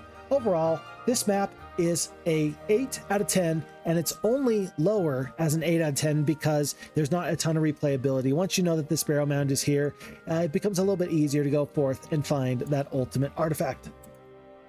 Next up, we have a classic. Folks, this is going to be Plains of Aekon. Now, this map is one of my all-time favorites, and the ranking is going to reflect that. 6-player XL map, and there's a lot of story elements. So on day 1, everybody has their own little starting text, and then day 7, and then so on and so forth. It's a really fun story map. There's good rumors, there's good storytelling. If you start off, I mean, depending on where you start off, you're going to have advantages and disadvantages here. The long and short of it is that there are liths that will take you to the Plains of Aekon, right? And that is going to be in the very, very center. Everybody starts off with one hero in the very center to try and overwhelm your opponents and to take the resources. If you can come out on top, you can get windmills, you can get this water wheel, you can do so much with it. But the likelihood of you holding on to this, the likelihood of you being the one that comes out on top is actually fairly low. And so therefore, while you could try and control the center and have a lot of fun doing that, there's also excellent adventures on the islands of the sea. Let's look at this one, for example. I mean, this doesn't necessarily look maybe like a traditional sort of story element, but look at this arena that's been created, and the prizes are many and varied. I moused over this one earlier. There's a nice, cool story about a wizard who is one of the Edijimo. Yeah, Edijimo is one of the main players in all these stories. There's another one here, Beswin Selwine. Yeah, there's some really cool story elements in this scenario, and I just highly encourage you to check this one out. This Plains of Aekon is going to be a 9 out of 10. Next up, we have the map Portals. Portals is, you know, I mean, it's okay. It's okay. It's not my favorite. So Portals has a bit of a problem in the sense that in F-Heroes 2, we have the spacebar. Spacebar will let you re-interact with whatever object the hero is sitting on. And so like these liths, for example, are meant to teleport you in a tough place. So you can only reach your enemies via the teleporters. Each jump is a leap of faith. In Heroes Might and Magic 2, you might accidentally teleport to a monster level 3, a monster level 3, monster level 4, right? And you could just be stuck. And well, that hero is just gone now. And that feels kind of bad. In F-Heroes 2, though, all of the strategy of this map is completely ruined because you can just hit spacebar, poke your little nose out of the lith, and just be like, whoop, I don't want any part of that. And then just go back in the other way. So I would actually recommend that you play this map as it was originally intended without that extra feature. Still, not a bad map. I would give this a 7 out of 10. We have the pyramid map. Now I got pyramid at the top here. We're also just going to go down to the basic one down here as well. Pyramid is one of my all-time favorite maps. I cannot recommend it as a 10 out of 10 just due to the difficulty. You start off in this bottom right area in this desert, and you have one enemy you have to deal with, and then two enemies, you know, two castles, one castle, two castle, and then when you get to the snowy north, 1, 2, 3, 4 castles. And so by the time you take out stage number 1, stage number 2 has already gotten much tougher because now it's a 2v2 essentially, and all the while these 4 yellow warlock castles are strong and getting stronger. Starts off with level 6 dwellings. They start off with dragons. If you're able to win this scenario, you're doing pretty okay because man, there's a lot of strategy that goes into this. I like to actually try to do this map as quickly as possible. I'm very proud of my highlight time on this. I think it's less than 20 days is my time. The quicker you go, the better off you go. There are some things out here I'm never ever going to make this happen. I just don't see myself sailing to the bottom left corner to get these pyramids. This pyramid is probably the best one for you. And that is maybe what the map maker intended, to have a little bit of RNG. If you can take this pyramid, maybe you get a really nice 5th level spell. Maybe you equalize in that regard. Folks, where does pyramid fall for me? Only due to its difficulty do I rank it as an 8 out of 10. I would like to rank it a little bit higher. I truly would, but I have to rank it a little bit lower just because of how difficult it is. Next up is Quadruplets. It's going to be the 2v2 map. It's actually another Tim Duncan map, which is pretty nifty, actually. Yeah, Astral Wizard, Heroes of Might and Magic 2 lead. So another 2v2 map. And this is a beautiful example of symmetry in the maps and starting positions and story, yes, but also the ability to have multiple avenues to victory. Like there's lots of different ways you can win this scenario. And that feels really, really good. And so if you and your enemy have the same strategy, okay, fine. But similar to the way that Beltway is constructed, the center is where the play is supposed to really occur. And then if you need to go out into the nether to go and get some additional reinforcements or opportunities because you have lost a fight or two, then you have that opportunity. So really cool sort of strategy. And then in the very center, there's liths and fun stuff here. Overall, it's Tim Duncan map, plays really nicely. I think that this is going to be one for the F-Heroes 2 AI lobbies. This is a 9 out of 10. Next up is the Road Home. Road Home is a map where, unfortunately, after you play it once, you're probably not going to have a lot of fun with it the second time. So, Road Home, you start off, I think it's over here. Yes, you start off with Thelina. There's a good story element to this. You got a trapped sister, trapped cousin, and you have to kind of set off. You can get all of these free things if you want, but if you do, it takes some time.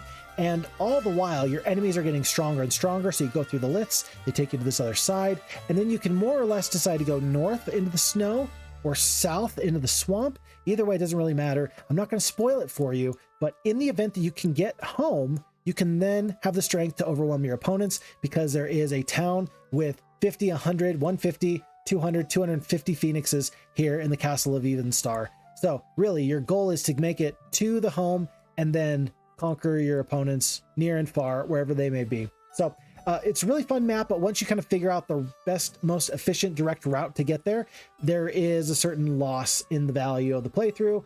Overall, if it had a higher replayability, I'd rank it higher. Since it doesn't, it's got a 6 out of 10. Next up, we have the map Revolution. So Revolution is a map that I have never played before. 6-player large map, and it's an ally map, and you must defeat the enemy king sort of thing. I don't really know a lot about this map. Not a lot that I've even really been able to glean in the way that I'm able to look at it. I believe that this map is really going to come down to how you play it. So you start off as blue. So you're always going to be in the very, very center here. You're going to start off with this player, Sandro. And then you have to break out of this early game containment and then lots of adventure as you're trying to go defeat opponents. More than that, I can't possibly say. More than that, I cannot possibly rank this scenario. Next up, we have Riddle Me This. Riddle Me This is like a fever dream for me. I know I've played this map in the past, but I don't remember it. 6-player XL map, Riddle Me This. The long and short of it is that you have to find this ultimate artifact, and the ultimate artifact can only be found in the center of the map. Now, I don't want to spoil this for you too much, but maybe, just maybe, this Sphinx might be critically important, and maybe, just maybe, you might want to brush up on your Hitchhiker's Guide to the Galaxy. Look at this big, open, barren desert. Ah, crazy. Anyway, so overall, this map, Riddle Me This, it's been a long time since I played it, so I didn't even rank it because I haven't played it on F Heroes 2, and it's been so long since I played it, I don't remember it, but I do remember this spot, and this is going to be a key spot for you. Just keep that in mind. Next up, we have the map River Crossing. I love River Crossing, and River Crossing is actually a fairly hard map. At least it was hard for me. 3-player, small map. You're going to start off over here in this red castle. It can be random to whatever you want. And there's going to be this big yellow player over the little land bridge that's going to give you lots of fits overall. But first order of business for you as the red player is actually to go south and take out this blue player. It just seems to me that that's the best way of doing this. If you don't, then you're going to miss out on resources and fun free opportunities, and by the time you get up to this yellow player, they're going to be way too tough for you. They already start with a level 4 dwelling. They got a pretty okay hero, and then typically they pick up, yeah, they got this little random yellow town there as well. You hope that it's not wizards and wizards, otherwise you end up having a bad time. Small map, nice map, fun map, a lot of strategy with it, and it plays very differently depending on which faction you start off with. I give River Crossing a 9 out of 10. Next up, we have Roc Around the Clock. 6-player, medium-sized map. This is all about stories. Folks, look at the mini-map. This is the clock face here, and you're gonna have to follow around your uncle, and you're gonna have to get into some weird shenanigans. This is sort of like the nursery for the rocks. This is sort of like, it's just an interesting map. It's just weird, but I like it. It's a storytelling map. It reminds me actually sort of the Go Ask Alice sort of chess map. Some of those weird little story elements that are really fun. I enjoy this, but I also understand that most people probably won't enjoy this map because it doesn't play traditionally, and it doesn't even really have RPG elements. It's just like a crazy wild mismatch, but I am glad that it is included in the game. This is, for me, a 7 out of 10. Next up, we have Sands of Time. Sands of Time is actually a map that I've played before on camera, but I never actually played it for my channel. 4-player, medium-sized map. I played this map and I submitted it to Winnie Maru. In exchange, he gave me Pandemonium as a Fixfox shoutcast, and then I gave him this playthrough of Sands of Time for his own channel. And it's a really fun little playthrough. So a lot of strategy here as you're in the desert, and you got to figure out, genie lamps and gems. You hope that these campfires hit as gems for you, and then you hope that you can kind of get into the center. You hope that you can stop your enemies here. Well, I guess it starts off as a random town, but they always tend to take that for me anyway. Green castle anyway, though. Lots of adventure, and the terrain really, really sucks.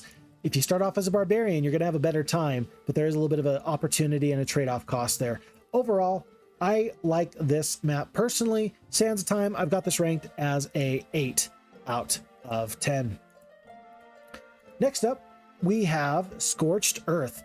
Scorched Earth is a pretty nifty one. I really like the terrain here. You can see that they've got the Scorched Earth or the volcanic terrain running throughout the very center of the map. And so you can play as either the green or the red player. The yellow player is always going to be the computer that has all this scorched earth in the very center, and then you are either the red player to the top or you are the green player to the south. Either way, it's really pretty fun to have this big tough enemy in the center that plays spoiler for you. You have to defeat them. It's possible that you will run into your enemy combatant, your green or red player, but usually that typically doesn't happen. Typically it's not an allied situation. You got to defeat everybody, but boy, is it still pretty tough to defeat yellow and then go and defeat your final enemy.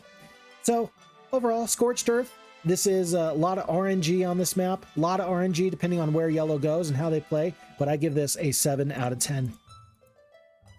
Next up, we have Seasons Change. Seasons Change is merely okay. 4-player, medium-sized map. I don't hate Seasons Changed. I remember I played on camera as the Warlocks here. It's okay. It's a really low resource map. There's nothing really superiorly fun about it. It's just so look, castle. So really your castle started in the middle, but then you were separated by the water, so you have to go from the center to the outer edges and then around to go to get everybody. It just felt like an uninspired map. It wasn't my favorite. Not a lot of strategy in particular, I didn't feel like, but I don't know, maybe this is a kind of map where I needed to play either the yellow player or the red position or the blue position to really understand how good it was, or maybe how bad it was. Overall, seasons changed. This is a 5 out of 10. Next up, we've got Seven Lakes. Oh boy! Seven Lakes is one of the best scenarios in Heroes of Might and Magic 2. 6-player, large map, kill or be killed. If you start off on one of these little islands, red, blue, green, red, you know, whatever, orange, right? You have to set sail to the mainland, and you're going to have to contend with a pretty tough player. So you can be blue or green or red or yellow, but orange and purple are always going to be the computer, and they're always going to be a thorn in your side. They are going to be very tough to deal with, so you're always going to be running from them. There is treasure to be had everywhere. This is a high resource map. This feels like every choice you make is valuable, and in the very center of the lakes, 1, 2, 3, 4, 5, 6 lakes, and then 7th in the middle, there is this random castle that is fully upgraded. Regardless of what castle it is, whether it's a barbarian or a wizard or a warlock or whatever, this is an ideal place to go. So for a first playthrough, you might not realize how good this center is, but it's the right blend. It's the right blend of being both fun and cool, and also being balanced as a map. Seven Lakes is absolutely, without a doubt, a 10 out of 10 map. Balanced, adventurous, fun, tactical advantages, 10 out of 10 for Seven Lakes. Next up, we have Shipwrecked. Shipwrecked is a 4-player, medium-sized map. You can't lose your starting hero. You start off here in the bottom corner. You've got your little guy just hanging out, having fun, and you've got enemies everywhere to defeat. There's some good story elements as you go through the starting area. You can go either into the green barbarian starting area, you can go north into the warlocks area, so some strategy there, and then across the way you've got to deal with necromancers as well. So really, it's a fun map. It kind of reminds me of Who Am I? Just it's kind of Who Am I? Kind of Who Am I? You can't lose your starting hero. You gotta go do some fun stuff. It's a fun map. I do enjoy this map. So you got to go get home. Best of luck. Oh, and by the way, the computer is always going to get some advantages. I guess we always knew that was going to happen. So Shipwrecked is going to be a solid 8 out of 10. Next up, we have Sharkania. Sharkania is a map that I have never played myself, but it comes very highly recommended. 5-player, medium-sized map. 4 kingdoms race to capture the island castle of Sharkania.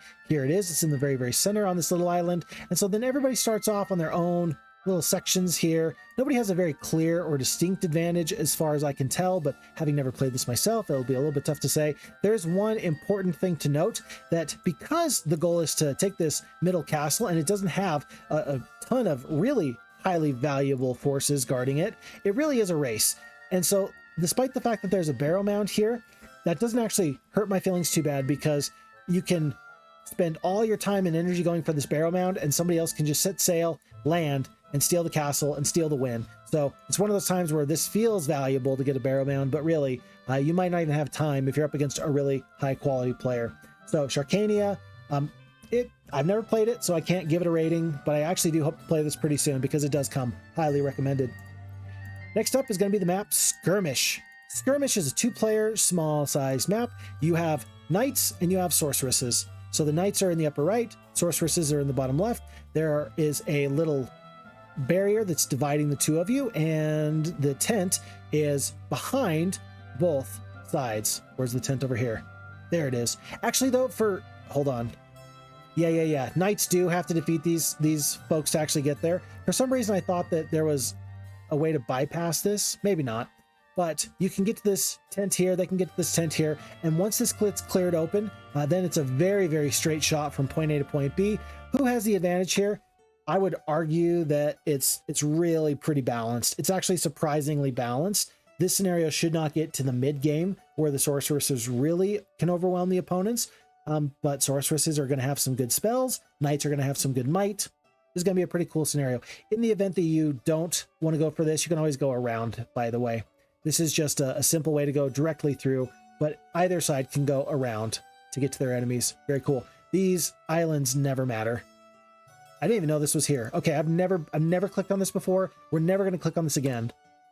Oh man, there is no riddle. Just because of that, Skirmish is actually going to get docked. It's going to go down to a 6.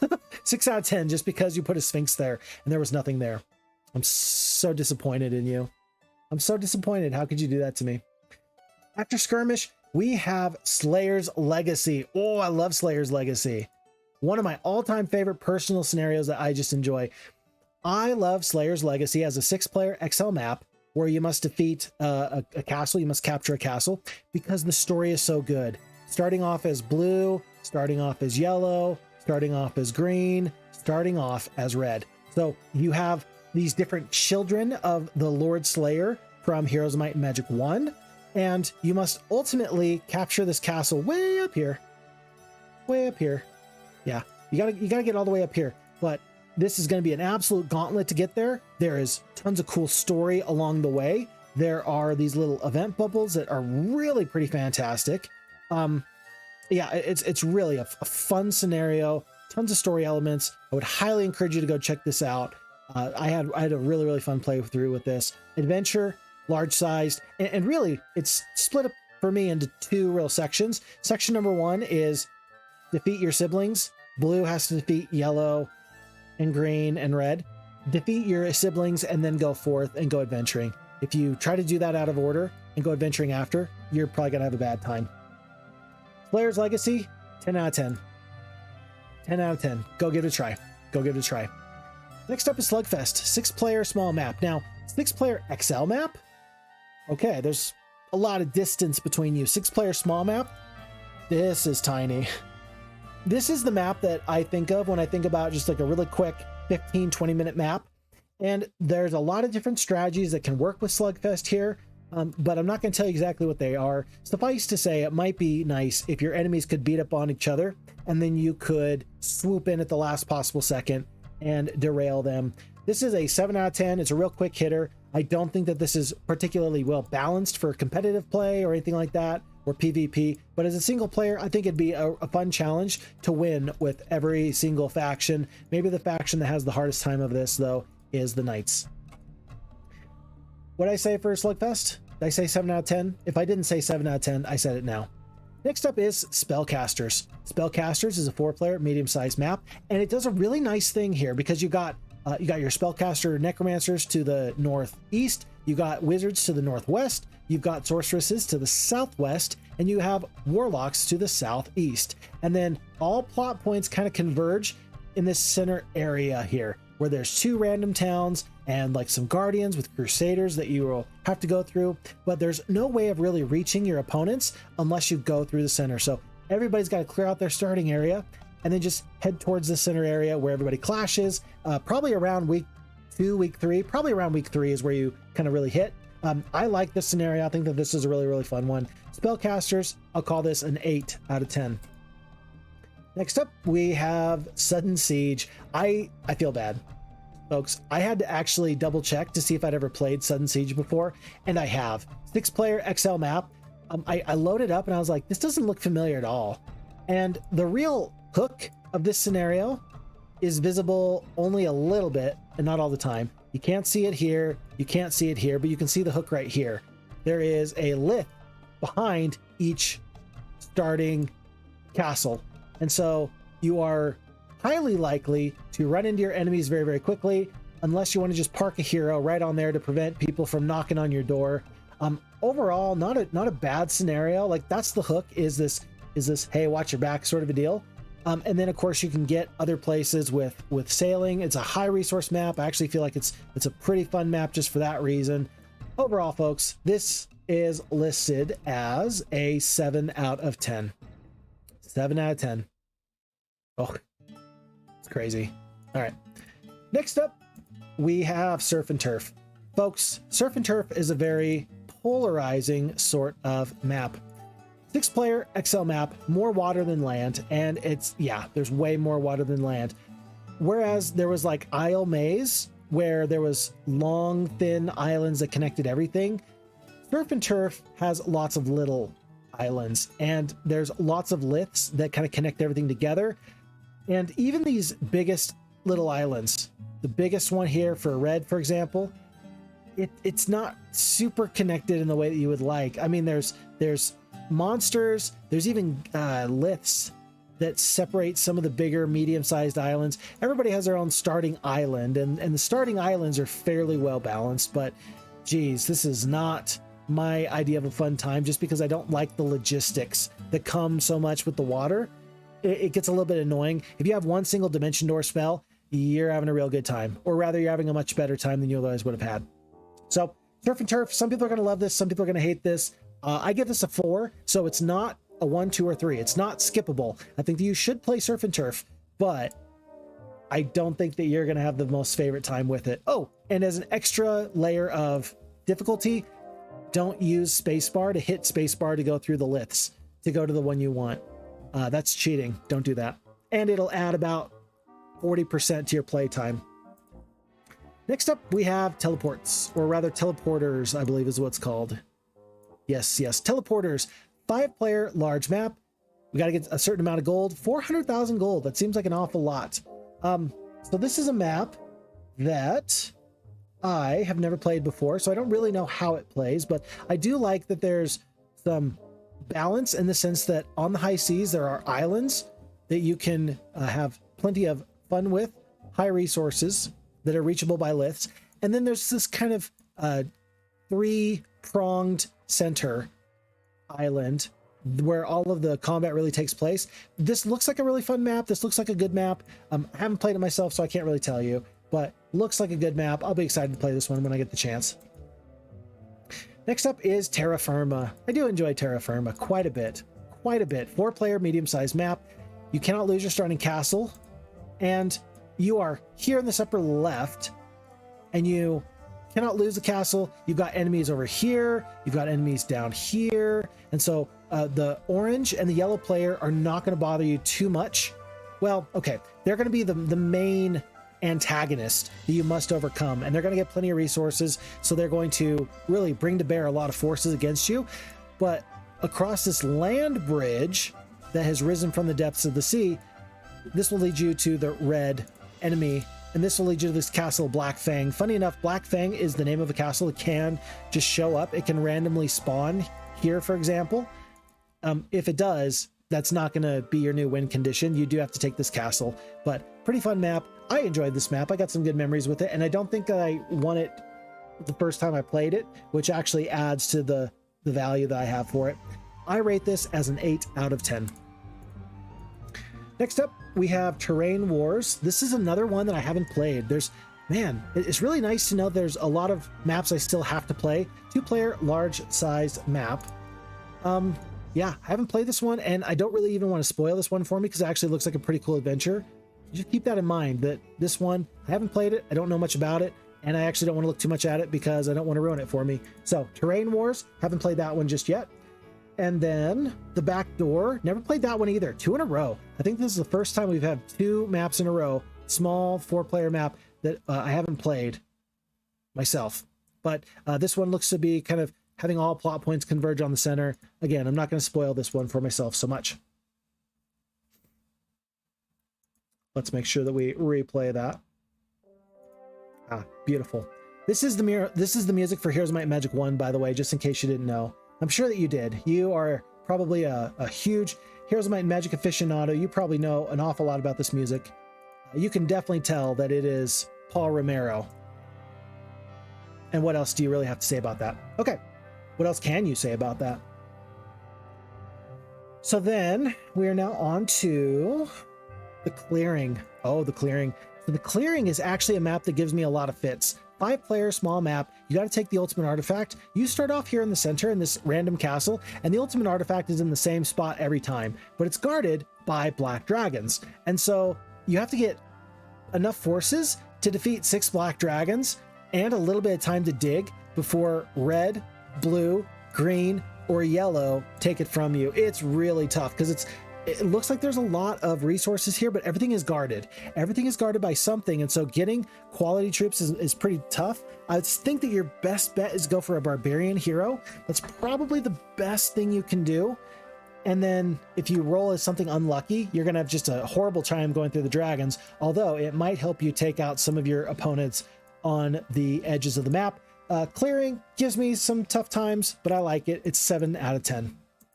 Next up, we have The Other Side, which of course, I can't say that without thinking about Adele. So 2-player, small size map. You have the center desert, which no one is really meant to cross. There's only 2 castles on this map. So yours and the opponents. And so you have to start off from scratch and just make your way through all this. And there is a time limit on this, I believe. Yeah, 3 months is the time limit. And so you have to defeat your enemy. But given that there's only 2 castles on the map, what that means is that if you take the enemy's castle, your chance of winning goes way, way, way, way, way up. Way up. And so, yeah, there's not a lot of ways that you can like kind of backdoor your enemy. You got a little bit of space to the bottom, you got a little bit of space to the top, but the center is impassable terrain otherwise. So it's possible that they go north and you go south. Attack and defend, interesting one. The Other Side, I call this a 7 out of 10. Next up, we have Freedom. Freedom is unlike the map that had 3DO in it, which is Magic 3. Freedom is actually way, way, way better. So I think that, yeah, this is actually a Timothy Duncan creation as well. 3-player, medium-sized map. Find the artifact that you're looking for here. And it's a really well-balanced, high-quality map with some good story elements. It's amazing how not all medium-sized maps are created equally. This one, it feels like it has so much more surface area just because of how jam-packed it is with things and also with how good the terrain looks. Yeah, really fun map, really good looking map. I think that this is going to be one of those ones that is going to be valuable for the F Heroes 2 when we have online play. This is a 9 out of 10, big 9 out of 10. Oh, by the way, you start off, you've got your different heroes. Color Blau, and then color Grun, color Rot. Red, green, blue. Anyway. Hey, look, Ultimate Crown. So yeah, everybody takes their individual pieces of the Battle Garb of Andrin, and you have to bring the Battle Garb of Andrin, yes, together. So cool story, fun stuff. Ultimate Crown just for freezies. Load map. On to, I said Freedom was a 9 out of 10. Correct. Next up, we have another Tim Duncan map. This is going to be the map Thunk. Thunk is a wonderful storytelling map. You should enjoy it. 6-player, large side.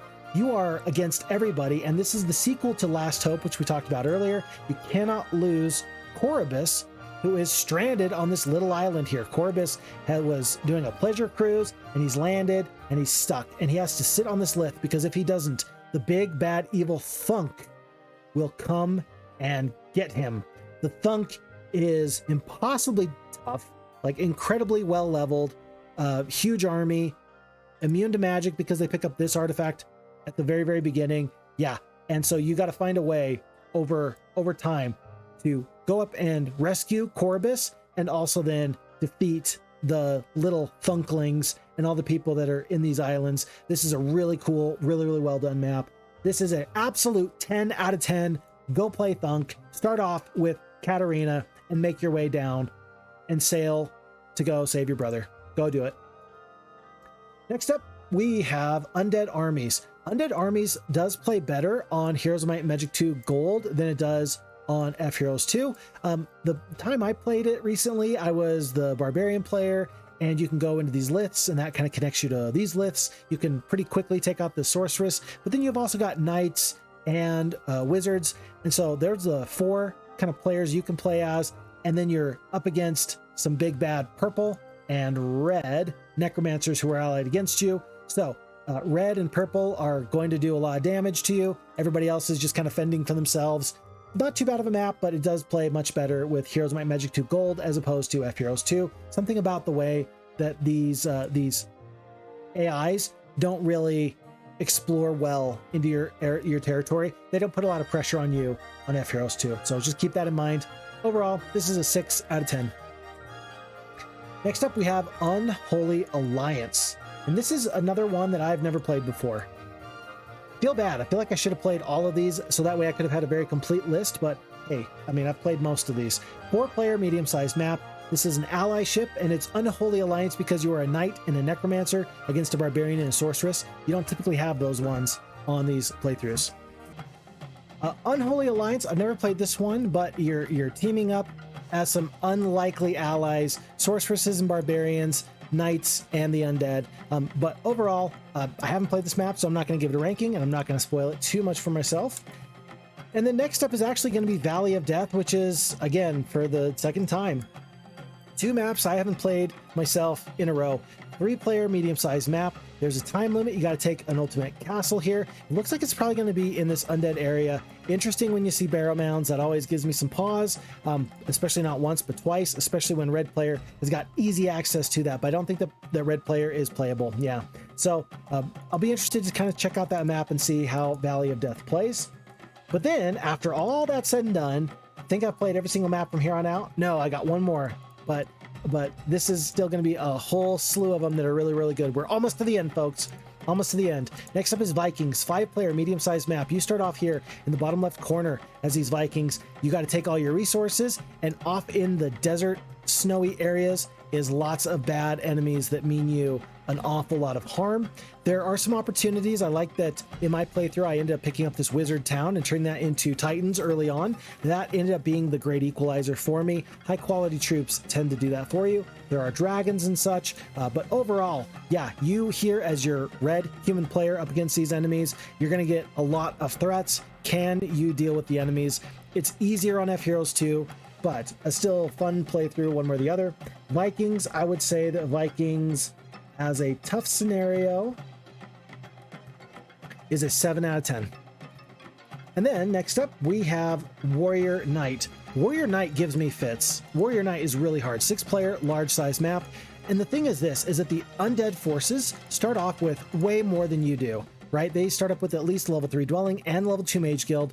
And if you start off as this blue knight with nobody here, yeah, I mean, you're stuck in a swamp. You're going to be super slow. If you start off as any of the other knights, there's one right here, you're still having a bad time because there's necromancers everywhere. And the necromancers are going to cause you a major amount of grief. This is a really tough playthrough, and it's especially tough from this blue swampy knight position. But there's still opportunities out there if you can get them, right? There's things you can grab.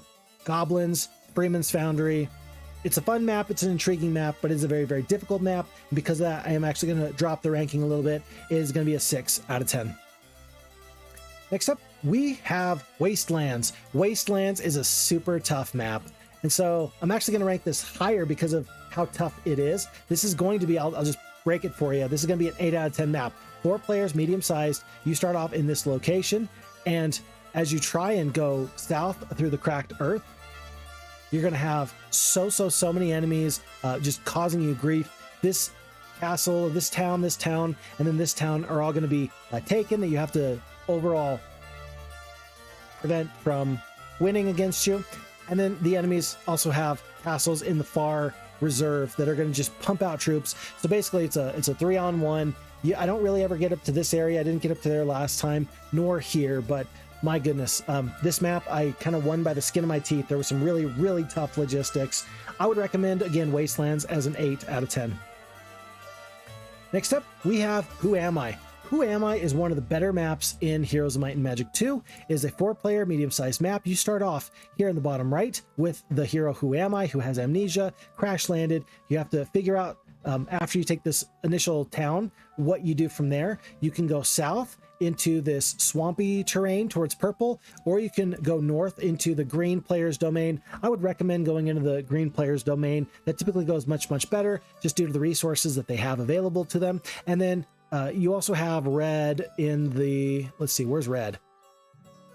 Red is over here off in the snowy terrain. But this map does play in stages. It plays very, very tough. It's a high quality map.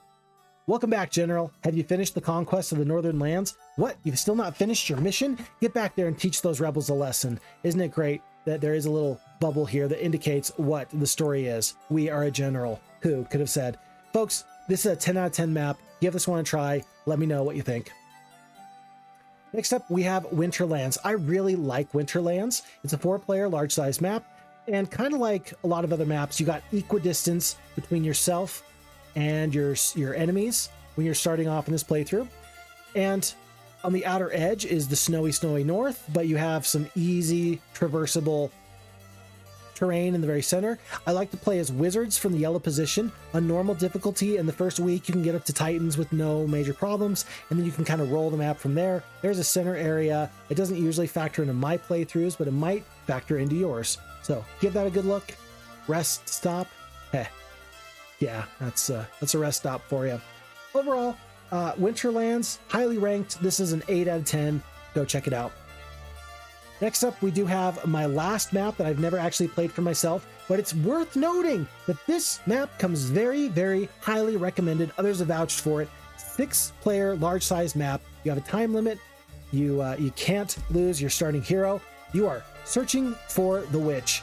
And this map is so good that it was actually remade in Heroes of Might and Magic 3, and that's where it's known to me to be an exceptionally good map, not just in the story, but also in the way it plays. Folks, this map should be a whale of a good time. I'm very much looking forward to this one myself, so I'm not going to look too much more at it, but keep in mind that though I cannot rank this map, I got a feeling that Witch Hunt is going to be exceptionally high.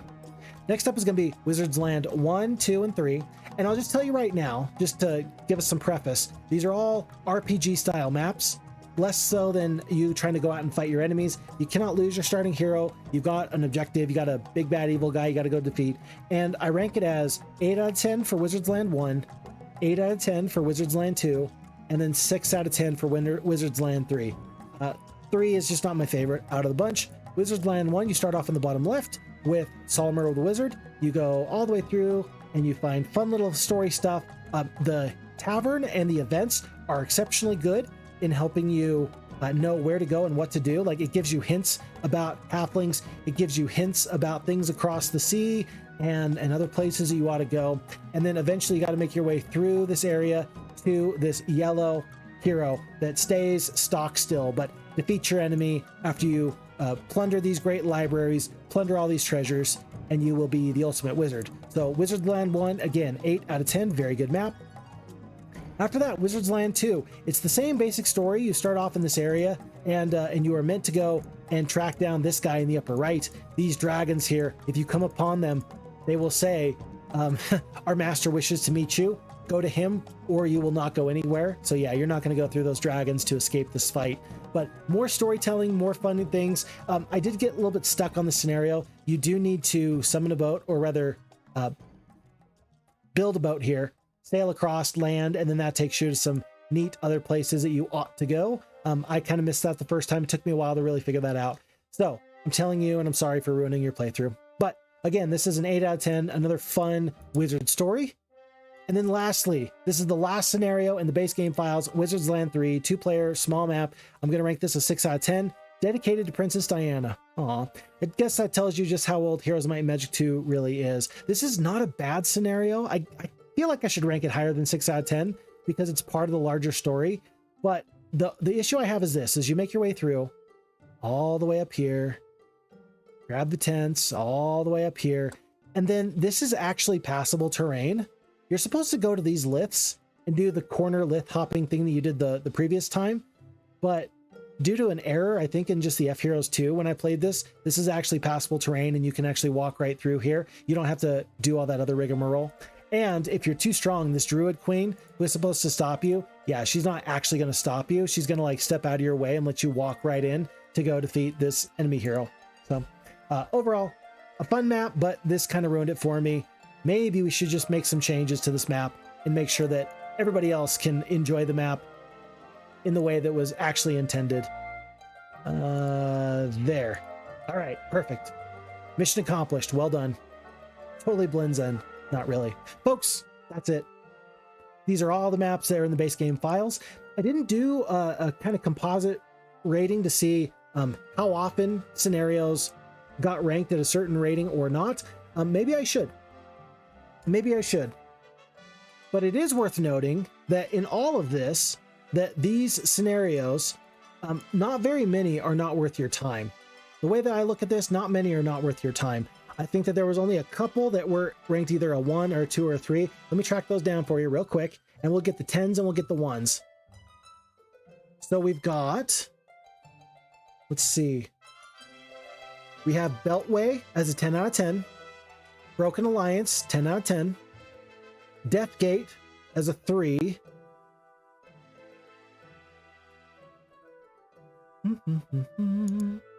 Isle Maze as a 3, King of Death as a 2, Leopoldville as a 1,